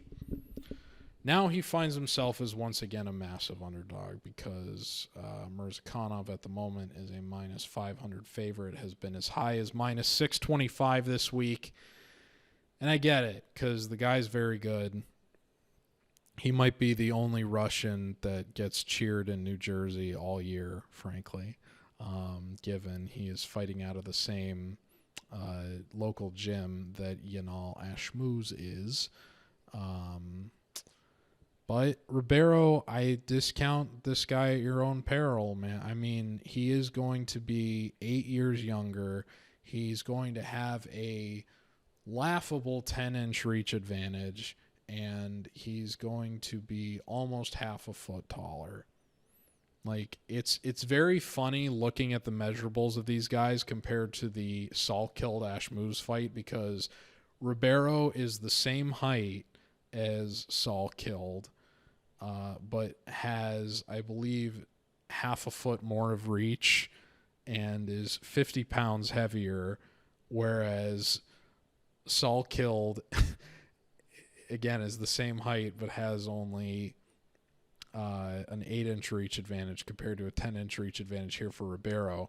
Meanwhile, Ashmouz is only an inch shorter than Murzakanov and only gives up, I think, 3 inches of reach compared to Murzakanov, but Murzakanov is 50 pounds heavier. So it just goes to show you how far 50 pounds can go depending on your frame and what weight class you can end up in. That being said, Murzakanov was preparing. Obviously, you can't. I mean, I like Ribeiro enough that obviously I hate the price here for Murzakanov, even though I acknowledge how good the guy is. And spoiler alert, I'm picking him to win by first round knockout. But he was preparing to fight Johnny Walker. Ribeiro, very much, I think, a poor man's far less experienced Johnny Walker in many respects, not just because he's a giant Brazilian. He's not even as big as Johnny Walker is relative to light heavyweight. And certainly hasn't had quite as much attrition, but this is a guy that has been knocked out in the first round in all 3 of the fights in which he's been finished. And, I mean, he is 5-4 over his last 9, and all but one of those losses have been first-round knockouts. And Ribeiro is coming in here on roughly a month's notice against a guy that was preparing to fight a higher-level version of the same kind of fighter, and Murzakanov is 14-0. I do think Ribeiro's got a nice advantage in ring rust here. At the same time, I don't think that he has had the appropriate amount of time to prepare for the step up in competition that Murzakanov represents relative to guys like Nurgazai and Machado and Zhang Mingyang and Bruno Lopez, compared to Murzakanov, who was preparing for a more sophisticated, more experienced version of the fighter with similar physical gifts. And again, Murzakanov having a 71-inch reach, this is a guy that, even though he's probably not going to be facing 10-inch reach disadvantages all the time, this is a guy that has to be going into pretty much every fight at this weight class expecting to be on the wrong end of a reach advantage or a super significant reach advantage. So it's kind of baked into the cake with him at this point, and yet the guy is still 14-0 against the likes of Dustin Jacoby and Alonzo Menafield, which are 2 solid fighters in their own right. I know that fight with Tafon and Chukwi was sketchy. If he hadn't gotten that flying knee, he was probably on his way to losing that fight after the start of the 3rd round all the way back in March of 2022. But since then, the guy has looked excellent, and to the point that even I know Dustin Jacoby, and I can't remember if it was a between-round interview or a post-fight interview, he got picked up telling his corner, like, I cannot believe how fast that guy is. And that's a guy that has kickboxing experience against the likes of Alex Pereira, touting that. I think Murzakanov is going to surprise Ribeiro in the same way that Jacoby was surprised. But Jacoby had more time to prepare for Murzakanov and is a better fighter than Ribeiro is. I think Ribeiro's getting knocked out in the first round for the 4th time in his last 10 fights. So the under is minus 160. It is juiced a little bit, but I do think that, you know, if Ribeiro ends up finding a meme win, it's probably going to be pretty early. I know all of Murzakanov's fights in the UFC have gone over. Only his Contender Series appearance was a knockout that went under. But you have to consider that the circumstances here are different relative to getting a opponent on short notice that is a similar profile to the guy that he was preparing for, and is also carrying a healthy amount of attrition in the form of how many first-round knockouts he suffered. I expect Murzakanov. I don't expect Ribeiro to make the most of his advantages in length, because, frankly, he wasn't able to do it even in the fights that he won previously. The guy is just not somebody that is going to fight very measured. His best avenue to victory, honestly, is probably trying to put this on the ground in some form and I just don't see Murzakanov letting him do that. And when he does come in close, I think he's going to be surprised by the speed of this guy that he perceives to be much littler than him and not in as good of shape and older. And I think Murzakanov is going to get his chin in the first 5 minutes. So give me Azamat Murzakanov to win by first round knockout. And I don't want to make this a leg, considering what I said about so many Murzakanov's fights going over. But again, beggars can't be choosers with the odds this week. We'll see what other opportunities present themselves, but in terms of a hedge on rounds, you could do worse than this one given the circumstances that I just detailed on both sides. So, Azamat Murzakanov, round 1 KO. The next fight is Joshua Van and Bruno Silva. Van enters 13-2. Last appeared at UFC 313, where he won a unanimous decision over Ray Saruya. Conversely, Bruno Silva is 14-6-2. Last appeared at Fight Night Covington Buckley, UFC Tampa last year, in which he got knocked out in the third round by Manel Kape in a fight that I picked him to win as a big underdog. Obviously wasn't able to do that. I think the craziest thing about that fight relative to Kopp that I came away most impressed with was the guy's chin might be the best in the UFC, because Bruno Silva was landing flush bombs on that guy and he was hardly even reacting. Obviously Silva was wearing the worst of the damage. You got to cut him a little bit of slack and give him some grace, given that the finishing sequence did come on a groin strike that wasn't enforced by, I can't remember if it was Keith Peterson or Chris Tognoni, but either way, the ref screwed up there. And it's 2 fights in a row for Manel Kopp that have been finishes on the heels of controversial genesis, if you want to call it that, given that they were resulting from fouls that did not get enforced by the ref in the cage.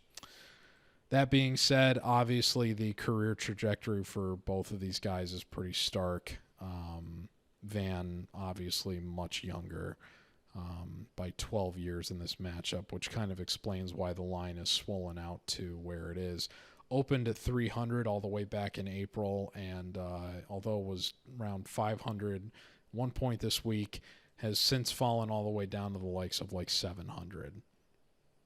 And Van is slowly starting to get over the problems that plagued him when he first got into the UFC relative to being a bit too much of a builder, having the same kind of issue that Peter Yan does in terms of taking the first round off. And I hate using tropes like this, but downloading the data over the first 5 minutes and then just going out of his way to try to win the last 10.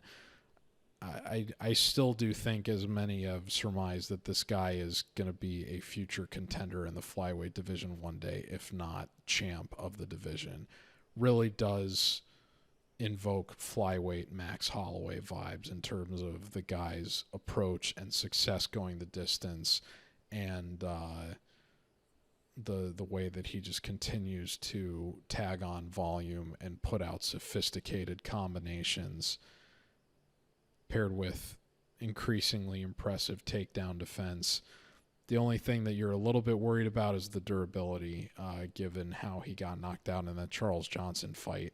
But as soon as that medical suspension was up, he took that short notice fight with Edgar Cairez at Noche UFC last year, the last card or pay-per-view featuring a O'Malley versus Dvalishvili fight, and got a 29-28 there in what was one of the best.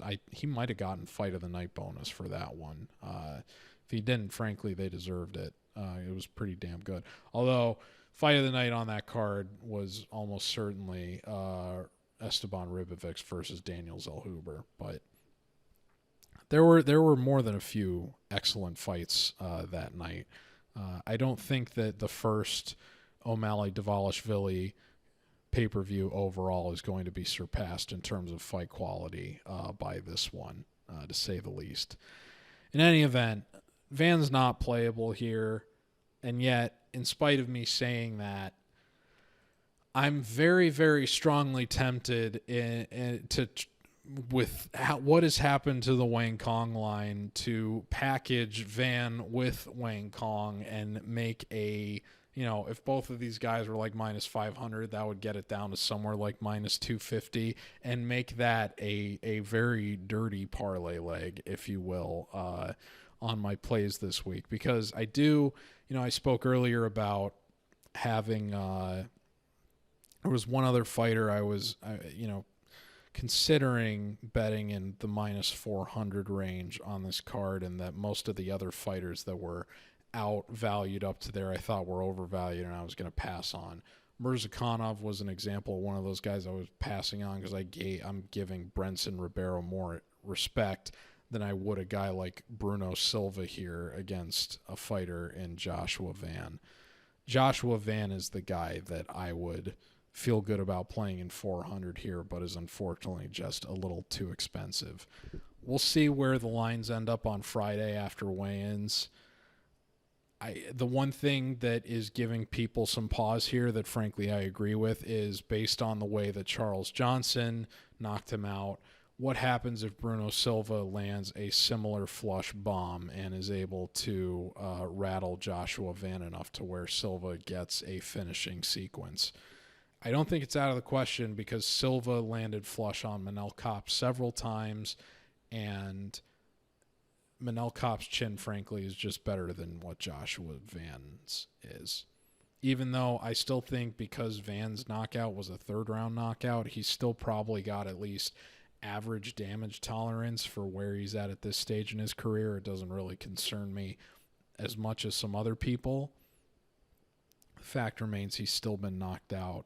Bruno Silva might be able to take advantage of that. I still think Van's going to win a 30-27 decision. So that's what my pick is going to be. And again, it's going to be very, very tempting for me to just say, you know what, screw it. Even though I already put him out as a stay away, I want to get what I perceive to be a pretty solid result nailed down with and parlayed with Wang Cong so that I can get at least some kind of minus 200 range leg between two big favorites that I can then pass off onto a 3 or 4 leg parlay on a card where so many of the lines are already juiced to hell. Because I would rather do that than bet 1-200 range leg that I'm not as confident on as I am confident that Wang Cong and Joshua Van are going to win their fights, even though their individual money lines may not be playable. It's high risk, high reward. That's the nature of my betting strategy, and it's paid off on the pay-per-views at least. So, and obviously paid off long-term overall, but just relative to what we've been talking about on this show, it's been very good for the pay-per-views. So we'll see if we can make it 3 profitable ones in a row. Fingers crossed. That being said, Joshua Van 30-27. We'll see how much more line movement this gets. I want to pick him so bad, or I want to bet him so bad.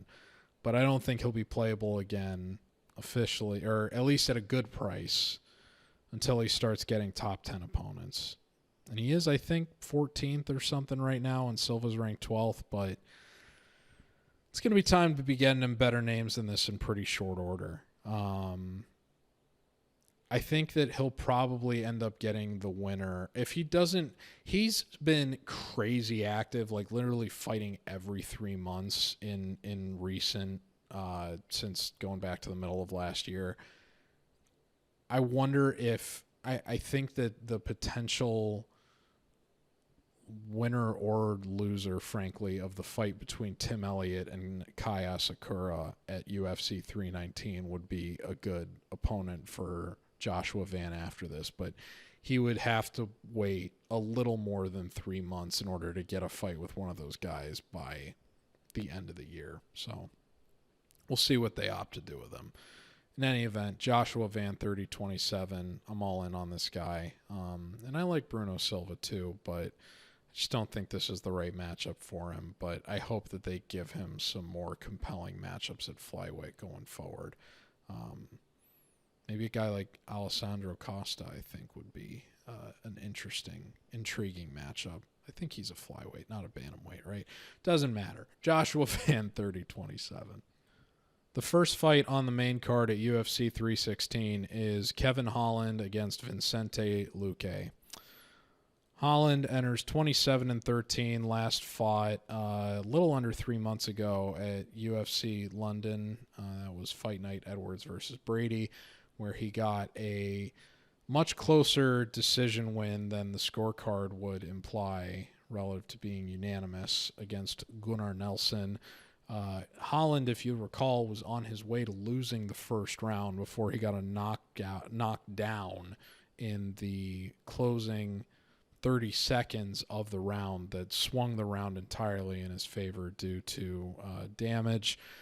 Nelson was able then to control him largely in the second round, nearly got a choke or an arm triangle in the third round, but ultimately Holland was able to escape reverse position and landed enough overall offense both on the ground and on the feet to get a 29-28 unanimous. But depending on how much you valued the knockdown in the first round, you could have potentially scored it for Nelson too, given how clear the first round had been going in his favor prior to that, letting it just slip away on that one thing at the end. But I'm of the opinion that knockdowns tend to be king, and that pretty much any time that somebody lands them, unless it's in like the last 3 seconds of a round that has otherwise been clearly going in the way of one guy, it should pretty obviously go to the guy that got the knockdown. And Holland, I mean, it was a violent knockdown that he got on Nelson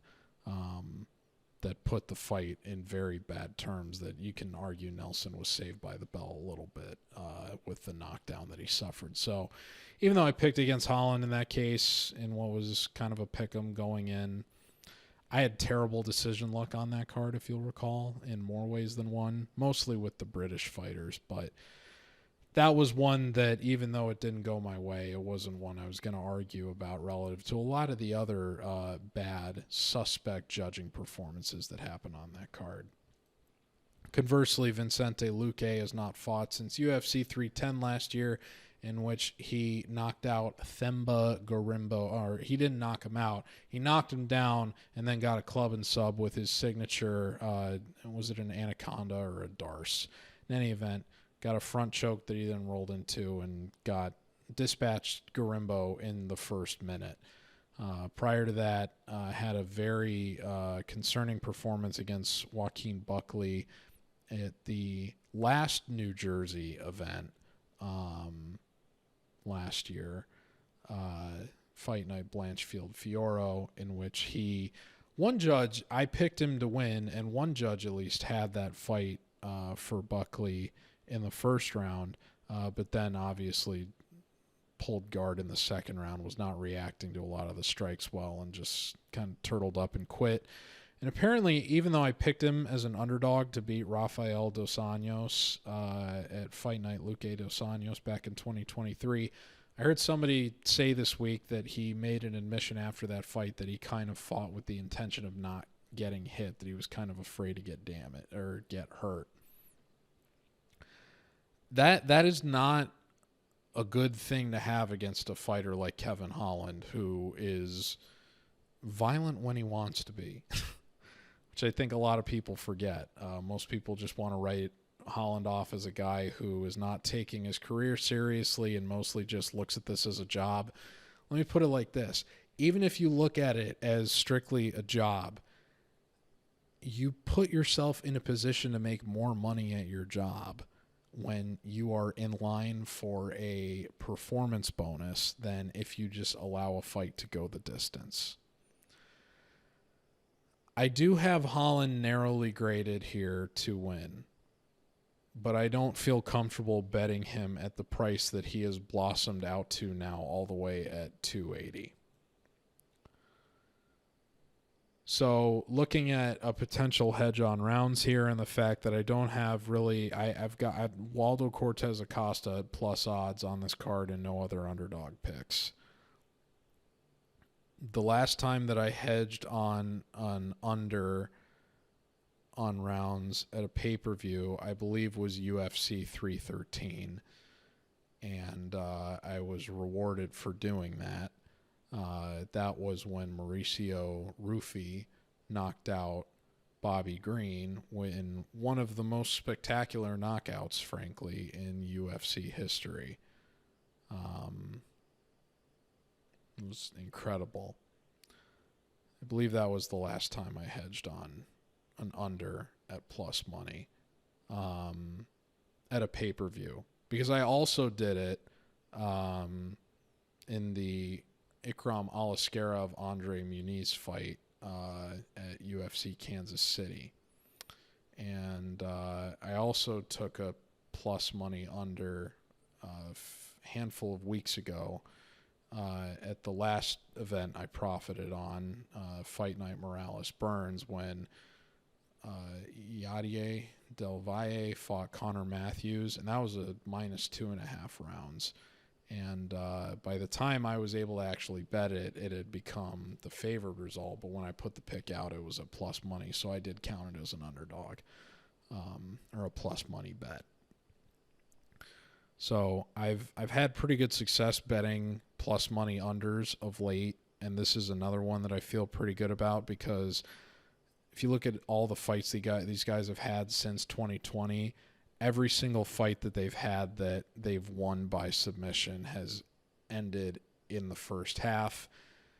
If you're of the opinion that Luque is going to get the win here, all but one of Holland's losses via finish during that stretch, the only exception being when he got lost due to breaking his hand against Wonderboy. All of the losses by finish for Holland have been unders, 1.5 rounds. Conversely, if you are of the opinion that Luque's damage tolerance is not going to get him through a fight against an opponent like Holland, you have to feel pretty good about Holland getting a knockout early here, which I think is the most likely outcome. So I'm going to say Kevin Holland gets the knockout in round 1. Just because it's really, really tough. Even though Holland has technically been finished more than Luque has, the guy with the worst damage tolerance and chin here, I mean, it's a tale of two worlds. Luque obviously had the terrible brain bleed injury against Jeff Neal, a fight that I picked Luque to win, unfortunately. Conversely, the only times that Holland has been finished by knockout have both been under injury circumstances. One was the broken hand against Wonderboy, a fight that he nearly won by knockout in the first round. Literally, when he won the first round on damage, broke his hand punching. I think he broke his hand punching Thompson's head, and then the damage just was worse as he had to continually keep trying to check kicks throughout that fight and fight through a broken hand. And then technically got knocked out by Roman Dolidze, but again, that was him just kind of popping a rib while defending submissions on the ground in a weight class that he really shouldn't be entertaining to begin with. So I do think welterweight Holland is taking his career more seriously than whenever he's been taking it at middleweight. You have to imagine the guy's making a pretty purse now on pretty much any fight that he's taking, given the wealth of UFC appearances that he has. On top of, that saving that he did at UFC 279 relative to the whole Chimaev-Diaz rebooking situation after Chimaev totally blew weight. But in any event, if this fight does end by submission, because both of these guys have demonstrated excellent offensive submission games and inconsistent submission defense, most submissions happen in the first round. You have to feel good about a submission happening early on. Luque is not going to knock out Holland. But Holland's got very, very, very good potential to knock out Luque here, given the one-punch power he's demonstrated many times over and the propensity for knockdowns compared to where Luque's chin is at and his already admitted not wanting to get hit approach in wake of, one of his last 3 fights. So I say Holland gets the first round knockout here. Unders at plus money. Those have been the plus money unders have been good to me of late, and I'll feel better, about picking one of these than if this fight potentially goes to decision, and neither one of these guys have been very good going the distance in their MMA careers, and it proves to be a more contentious result than either one of the sides anticipates. Holland's a tricky guy to read. Last time I picked an under, and I frankly thought I can't remember if he was favored against Mikhail Oleksiejczuk, but that was another example where I was like, it's tough. Oleksiejczuk's a guy I really like. Holland's a guy I want to like, but has proven to be very unreliable. I feel like the better option for me here is to take the plus money on the fight ending in early on. Go figure, Oleksiejczuk knocks down Holland and then gets armbarred a handful of moments later, and the under cashes relatively easily. So I'm taking another plus money under. They've been good to me lately, and they've been good to me in Kevin Holland fights. And I'll still say that he wins by first round knockout, but it wouldn't shock me if Luque is able to get the better of him in a weird scramble and end up getting a first round submission of his own. But at plus money, I'm willing to take the risk that this fight ends earlier rather than later, given both of these guys want to find finishes and how many finishes both of them have in the UFC. 24 combined finishes. And somehow this fight is favored to go over 1.5. I'll take my chances. Kevin Holland, first round knockout. The featured bout on the main card at UFC 316 is a rebooking between Joo Pyfer and Kelvin Gastelum. Pyfer is 13-3, last appeared a year ago in June at UFC 303 when he knocked out Marc-Andre Barriault in the first 90 seconds. Prior to that, got his first main event in the UFC against Jack Hermansson in February of last year, where he won the first 2 rounds before kind of a blend of gassing out and not really responding well to the adjustments that a veteran like Hermansson made.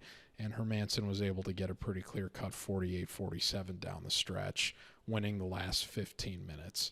Impressive game planning by Hermansson. Very much a quelling of the hype train on Pyfer, at least temporarily, given how that ended up playing out. I would have had a winning event that night if Pyfer had been able to get it done. Alas, it went up in smoke.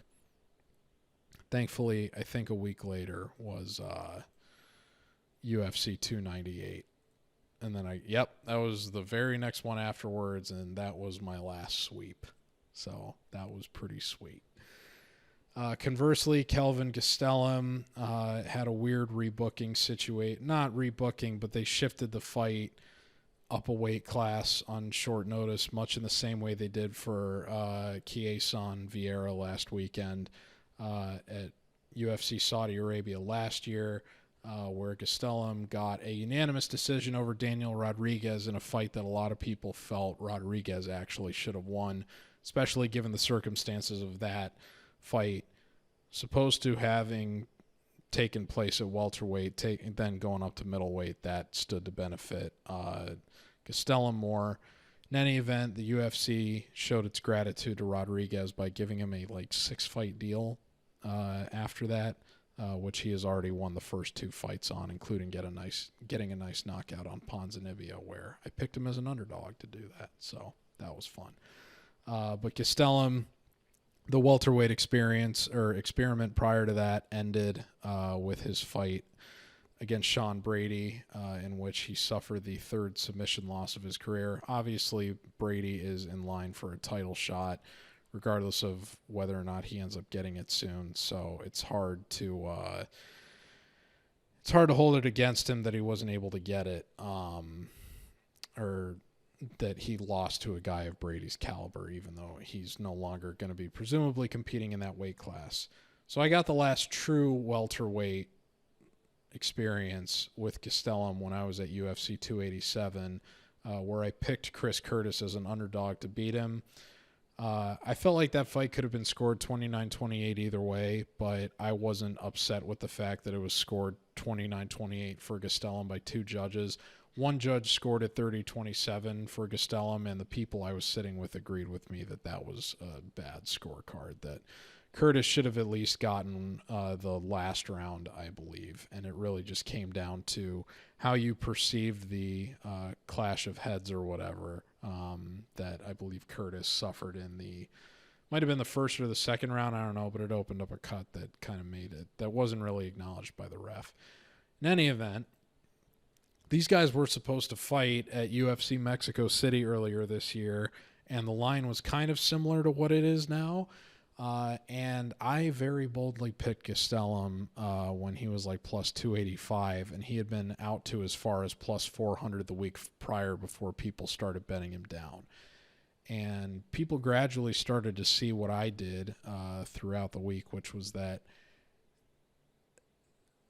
the burial performance notwithstanding, the most amount of time that we'd most recently seen Pyfer, he had gassed out after 2 rounds at the apex. And if the narrative is that fighters are routinely that have poor cardio are going to gas out even earlier, even in 3-round fights when they're fighting at elevation in Mexico City, what kind of effect is that going to have on Pyfer when he fights Gastelum here? Particularly a guy in Gastelum who has a notoriously diamond chin and goes the distance and has way more experience going the distance. 7 times as many fights for Gastelum that have gone to decision as that for Pyfer in this matchup. So I felt good about taking a shot on Gastelum, getting a 29-28 kind of upset where Pyfer gasses after the first 5 minutes, and then Pyfer pulls out of the event. And he's talking all this smack about not just Mexico City, but the country of Mexico. And it feels pretty obvious that the guy was afraid to fight at elevation, particularly against a guy that will try to steer the fight in the direction of going the distance and being a kind of pure striking matchup in the way that Gastelum often does. Even though in his most recent appearance, he wrestled a decent amount against Daniel Rodriguez, although given Rodriguez is closer to welterweight than middleweight, go figure that Gastelum would try to make the most of his girth, if you will, in terms of exploiting his body mass to try to put the fight more on his terms. The edge in body mass here certainly goes to Joe Pyfer, so I can't imagine Gastelum is going to be as successful there. Because the fight is no longer at elevation, I no longer feel comfortable with Gastelum being able to get the upset. I would feel better about Pyfer potentially winning the second round and getting a 29-28 if this does go the distance, which I think it is going to. If Pyfer's power was really this overwhelming force that it is made out to be, frankly, the guy would have finished Jack Hermansson, who's been knocked out early in multiple fights. At least 2 of them. I believe the Cannonier fight was like the first minute of the second round, and he also lost a fight by knockout to Thiago Santos, which I don't know if Santos was at 185 at that point, if Hermansson was maybe taking a light heavyweight bout, but in any event, the guy had suffered a first-round knockout prior to being finished in the first minute of the second round by Cannonier when Cannonier was fighting. I think that fight was at middleweight. I think that was before Cannonier came down from 205. But the point remains, I felt pretty good about Pyfer against Hermansson because I thought he was going to be able to get a finish within the first 2 rounds, and he didn't. And because he didn't get it, and because what a lot of people that took Hermansson in that fight were saying was, if Pyfer doesn't get the knockout in the first 10 minutes, where is this fight going to go? and it went exactly as a lot of those people assumed it would, which was that Pyfer didn't have the gas to go 5 rounds and win at least one more moment across those last 15 minutes where he'd get a 48-47 decision. I think that he'll probably have enough gas to win the first 10 minutes here before probably just having to kind of survive against Gastelum in the last round. But I don't think that he's going to be the first guy to beat Gastelum, to knock Gastelum out. I think Pyfer's best shot at getting a finish here is actually going to be a submission, because Gastelum has tapped to that 3 times previously in his MMA career, and Pyfer is going to be that much bigger than Gastelum is. So I will be more nervous about Gastelum potentially getting ragdolled and taken down and submitted, but I'm still going to take a shot on the over here, because at basically a pick'em, people are starting to come around to my line of thinking, because it's starting to get slowly out to like the minus 130, 140 range in terms of the over 2.5. But I still feel good about this fight going the distance relative to Gastelum's damage tolerance holding up and gradually making adjustments in the striking to where Pyfer is just kind of hunting for the kill shot and mostly coming up empty. And even when he's connecting, not getting the knockdowns or landing the amount of damage where he feels compelled to follow up and kind of force the issue at the risk of potentially exhausting his gas tank. So I'll say Pyfer wins a 29-28 decision. I am going to take the over 2.5 here. Again, it's not necessarily something I want to make a leg, but beggars can't be choosers this week. And it's another situation where I kind of have to hedge on rounds, even though I wanted to take the underdog in this matchup previously. The circumstances have changed ever so slightly, but that slight change is enough to make me think that Gastelum isn't going to get this one done against somebody that has been somewhat disappointing so far in the UFC. Even though he's had nothing but wins by finish, you still want to see more out of this guy going the distance than what he showed. I think that a decision win here, frankly, would be more impressive for him than him knocking out this version of Gastelum that a lot of people, frankly, aren't really taking seriously anymore. And in spite of the fact that he's never been knocked out, has clearly suffered a lot of career attrition along the way.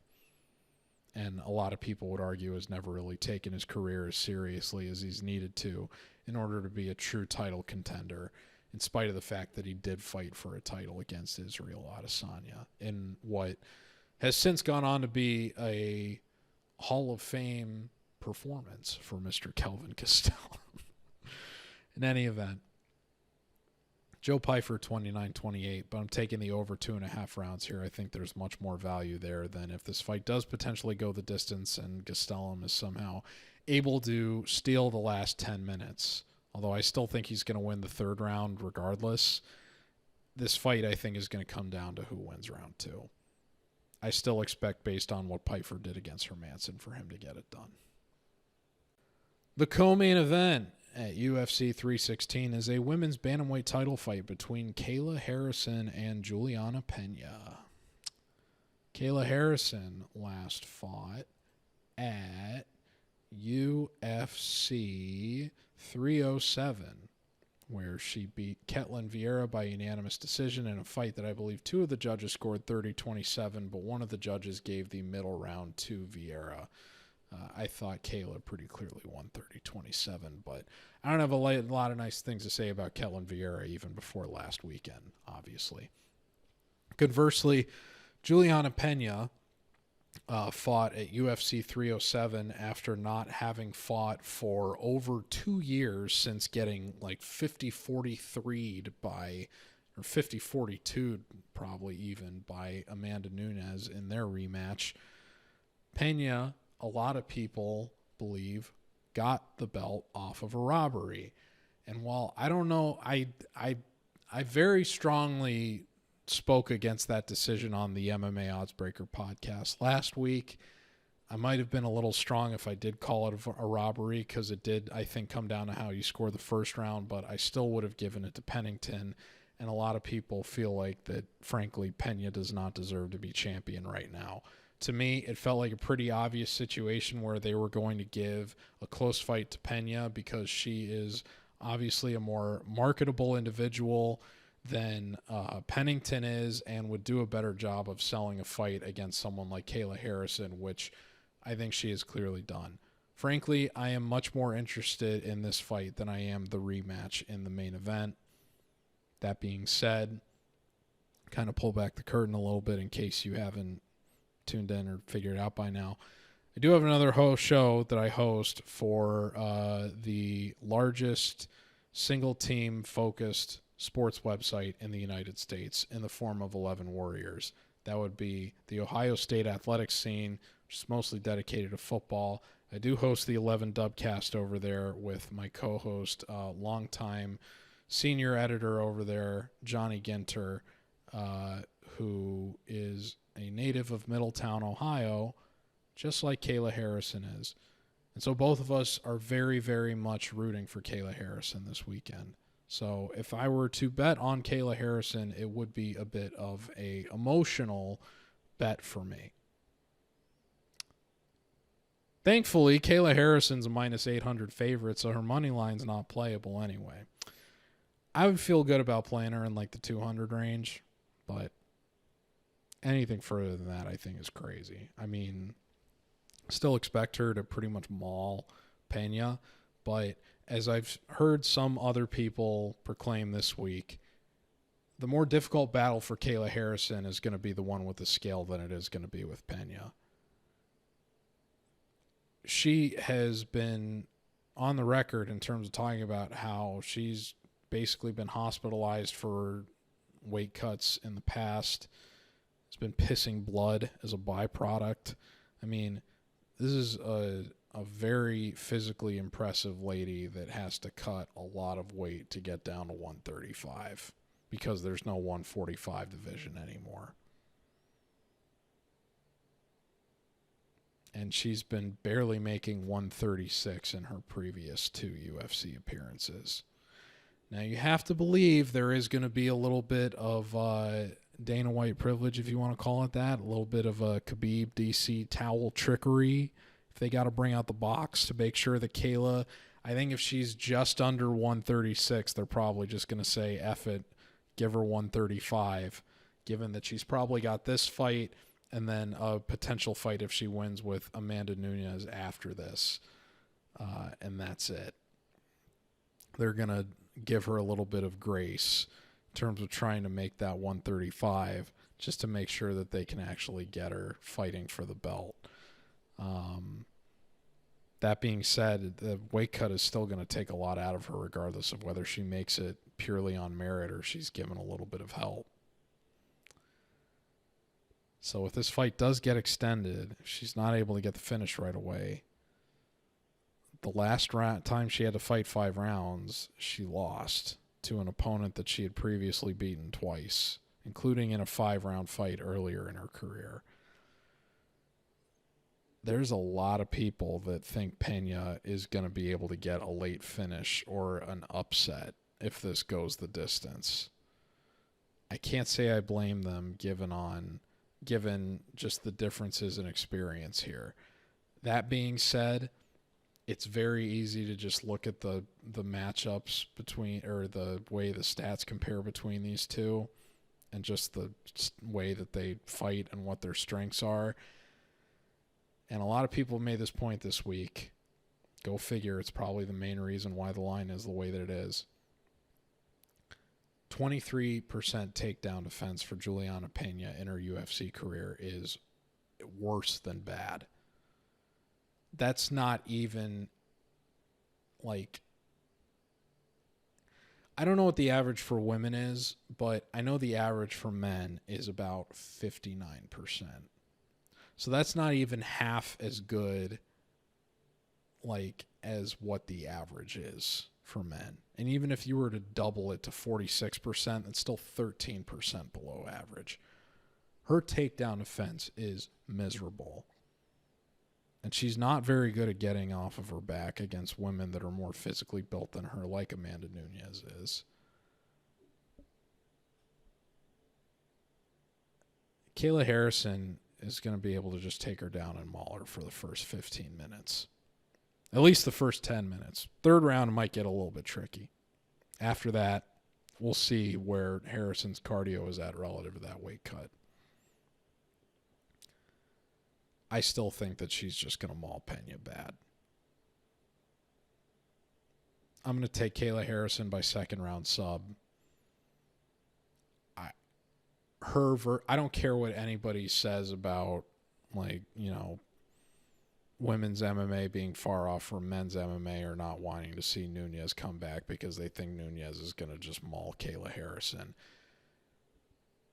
Given the resume that she built up in the PFL and her Olympic pedigree, the women's MMA GOAT versus the Kayla Harrison that has a UFC belt on her waist is the most compelling women's MMA matchup the UFC can make at the moment, other than Shevchenko versus Weili. It's not even close. And we're much closer to Harrison versus Nunes than we are Shevchenko, Weili, even though I think that one is probably on the cards at some point. Even though Dana has said previously they don't want to do any more champ versus champ fights, money talks. It's part of the reason I think Nunes is even compelled to come out of retirement to begin with if Harrison wins. I think she gets it done. Not just because she's an Ohio girl and I want to see her win. Kayla Harrison, round 2 submission, and the Venezuelan vixen loses the belt that she never deserved to have to begin with a second time. Maybe she deserved it the first time. And now we come to the main event. Merab Dvalishvili against Sugar Sean O'Malley 2. Merab last fought at UFC 311 in the co-main event, where he beat Umar Nurmagomedov by unanimous decision in a fight where he had to come back from losing the first 2 rounds on, I believe, 2 judges' scorecards to win the last 15 minutes after thoroughly exhausting Umar Nurmagomedov, and won a unanimous decision against an undefeated fighter, and ruined father's plan for the Nurmagomedov family, at least as it applies to cousin Umar. I have to be completely honest.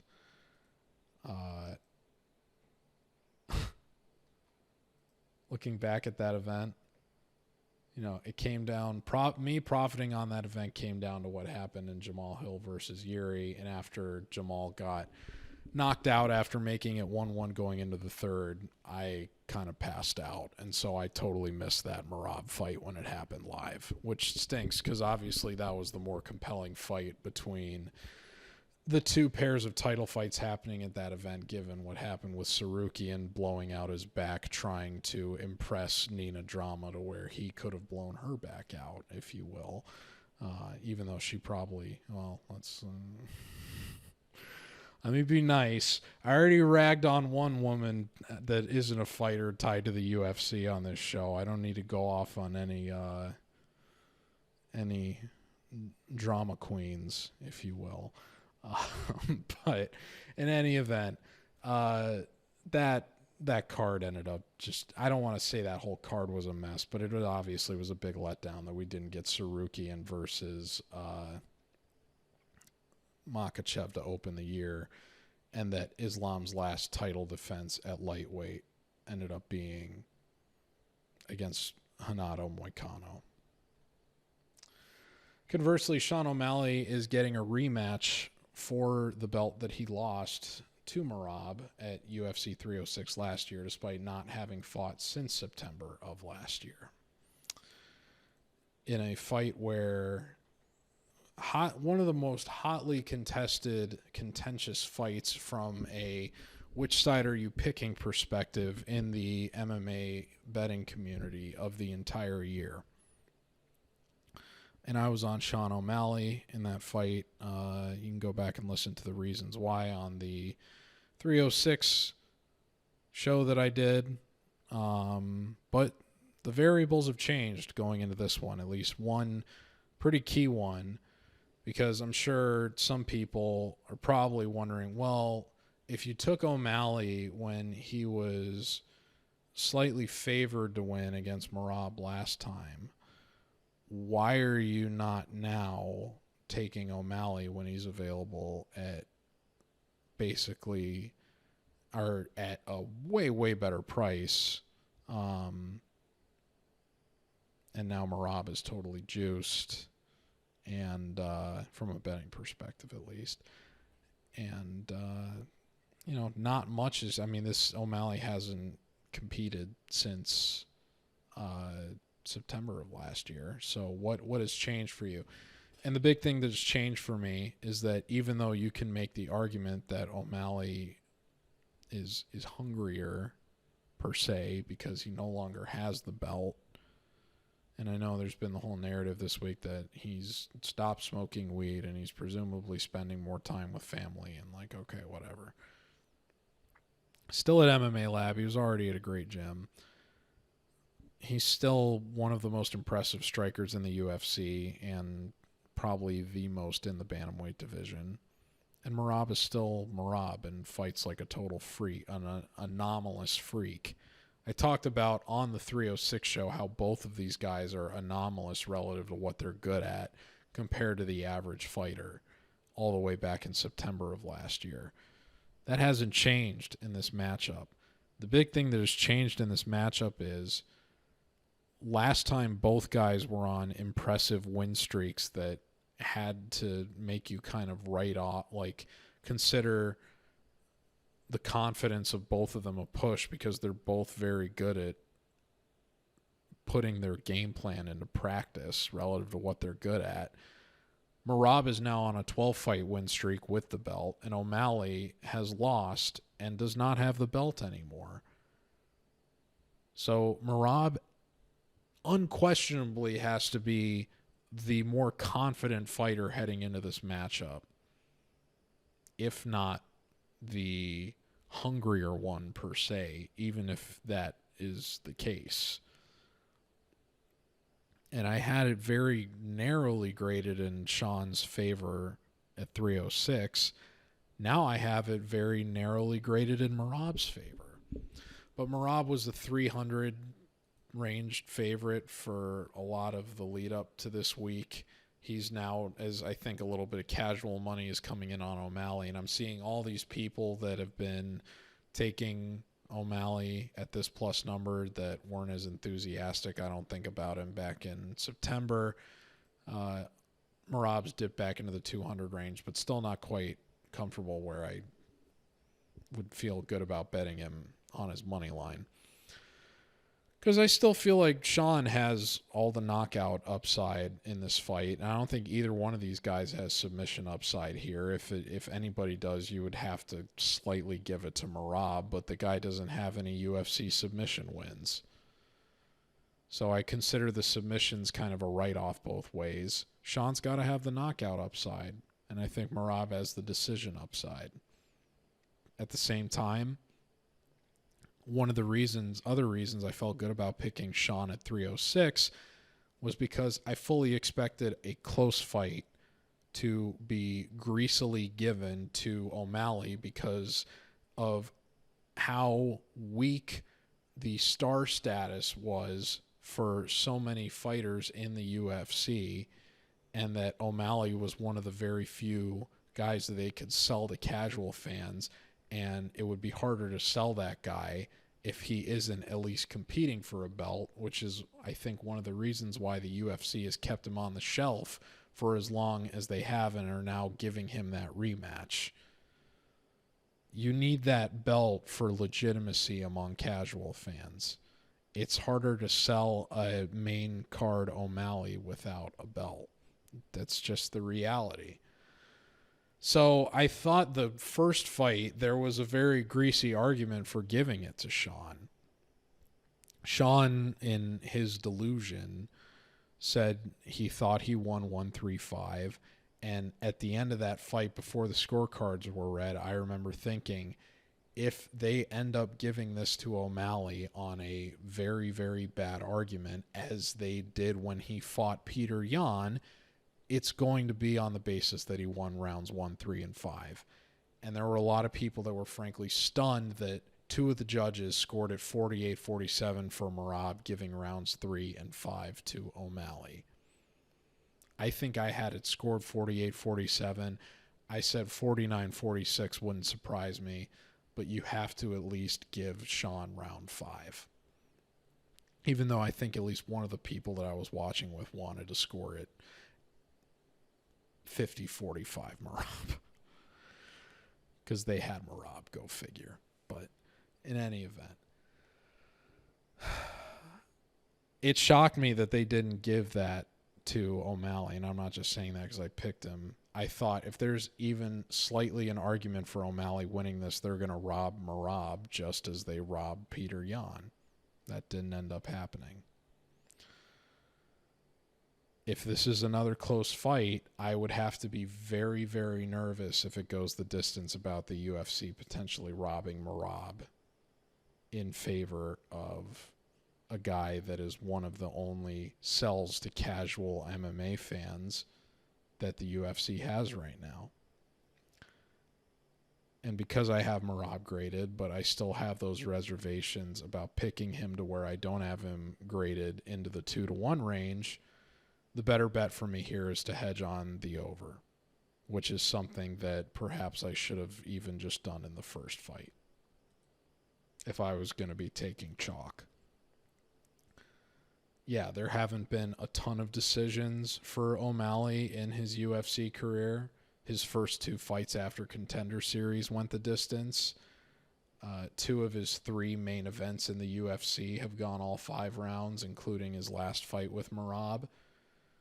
But conversely, only 1 fight for Merab didn't go the distance, and it was against a guy in Marlon Moraes who not only almost knocked out Merab in the first round himself, but had been knocked out within the first 2 rounds of 2 of his previous fights, had been knocked out in 3 of his last 4 fights, including his last 3 losses prior to facing Merab, and ended his career on a streak of 7 straight knockouts. I think O'Malley's chin is a little bit better than that. So I don't think the finishing upside for Merab is very good. The guy is consistently just dominated in a way that you have to respect relative to his own kind of unique style of just, I am going to relentlessly shoot takedowns and pressure you, and then when you get back up, I'll just take you down again and make you are not going to be able to handle the pace with the style I fight at, and you'll be so exhausted that it'll just be obvious that I am the winner by merit of being the fresher guy by the end. Which is an interesting, intriguing way to fight in its own right, even if it's not necessarily the best thing for casual fans of this sport that want to see finishes. As a bettor, you have to love and respect something like that where you have a very good idea of how the guy is consistently going to deploy himself. Why would Merab do anything different here after he won what was, in most people's eyes, a 49-46 in his most recent fight with this same opponent that has not competed since? I don't know what adjustments O'Malley can make short of winning rounds on moments where we would see anything different from the last result. And that's coming from someone that picked O'Malley to win the first time these guys fought. It will sting if O'Malley does get a knockout here, given the price tag relative to the fact that I picked him and he lost in the first matchup between these two. At the same time, I'm at peace with it because I played O'Malley when he was at this very similar price tag when he fought Aljamain Sterling for the title when he originally took it. and UFC 292 was one of the best pay-per-views I've had in terms of profit, largely on the back of picking Sean O'Malley in that title fight when he was a more than 2-1 underdog.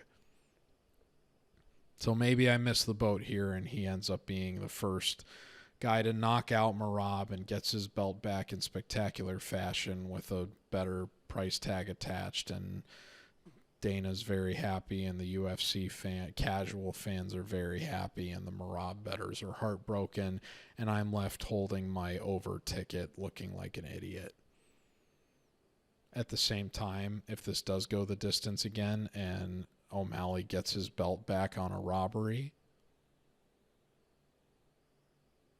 I'll be sitting pretty nicely as someone that opted not to pick Merab, but opted to hedge on the rounds instead on what is a pretty similar price tag to what the Merab money line is. And if Merab wins, he's not going to win by anything other than going the distance. Maybe a submission. I highly doubt he's going to end up knocking out O'Malley, or that Sean is going to quit on the ground to strikes. Again, every single win other than the Mariah's fight, Merab has just been deploying the takedowns relentlessly for every single round he's been in there. Why would anything change at this point? Give me Merab to win 49-46. But maybe O'Malley gets a 48-47 with a moment of damage in 3 different rounds that give him the argument. But I think this one is going the distance again, because that's what Merab always does. And the guy is a anomalous freak in the history of this sport. Nobody is fighting the way this guy fights. And it's kind of a shame, given the depth of this division and how many different potential other fighters he could face for a title shot, including Patchy Mix if he beats Batista right away, a little bit down on this main card. At the same time, there's a lot of people this week that think that O'Malley is probably the guy most equipped to beat Merab, and if he can't do it, it's probably not going to happen anytime soon in the next 2 or 3 years. Because I don't see Merab slowing down before he hits 37 years old.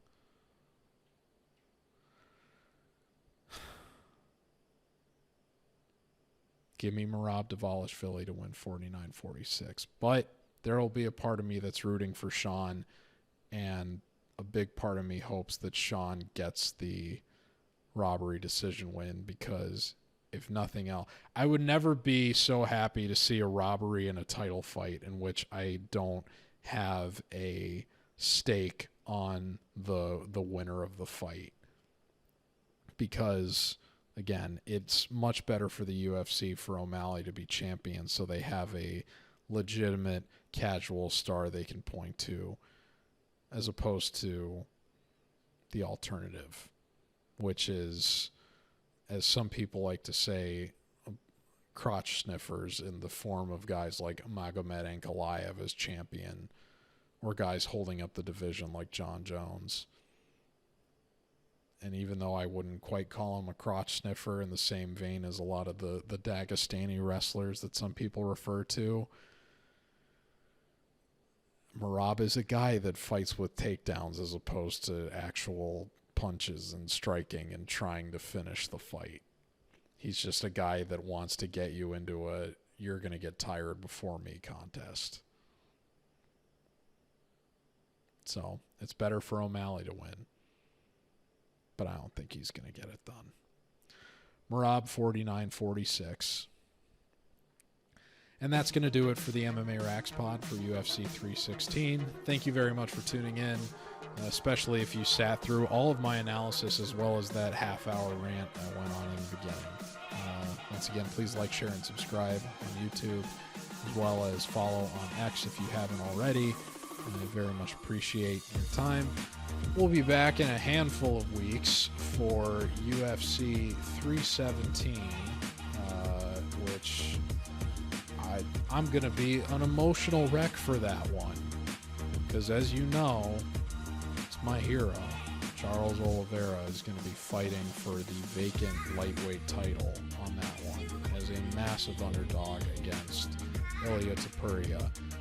And while my head tells me that Topuria is probably going to knock Charles out pretty bad, I have already admitted on this show that I will not bet against my hero. And I fear I might be making an emotional bet on that card.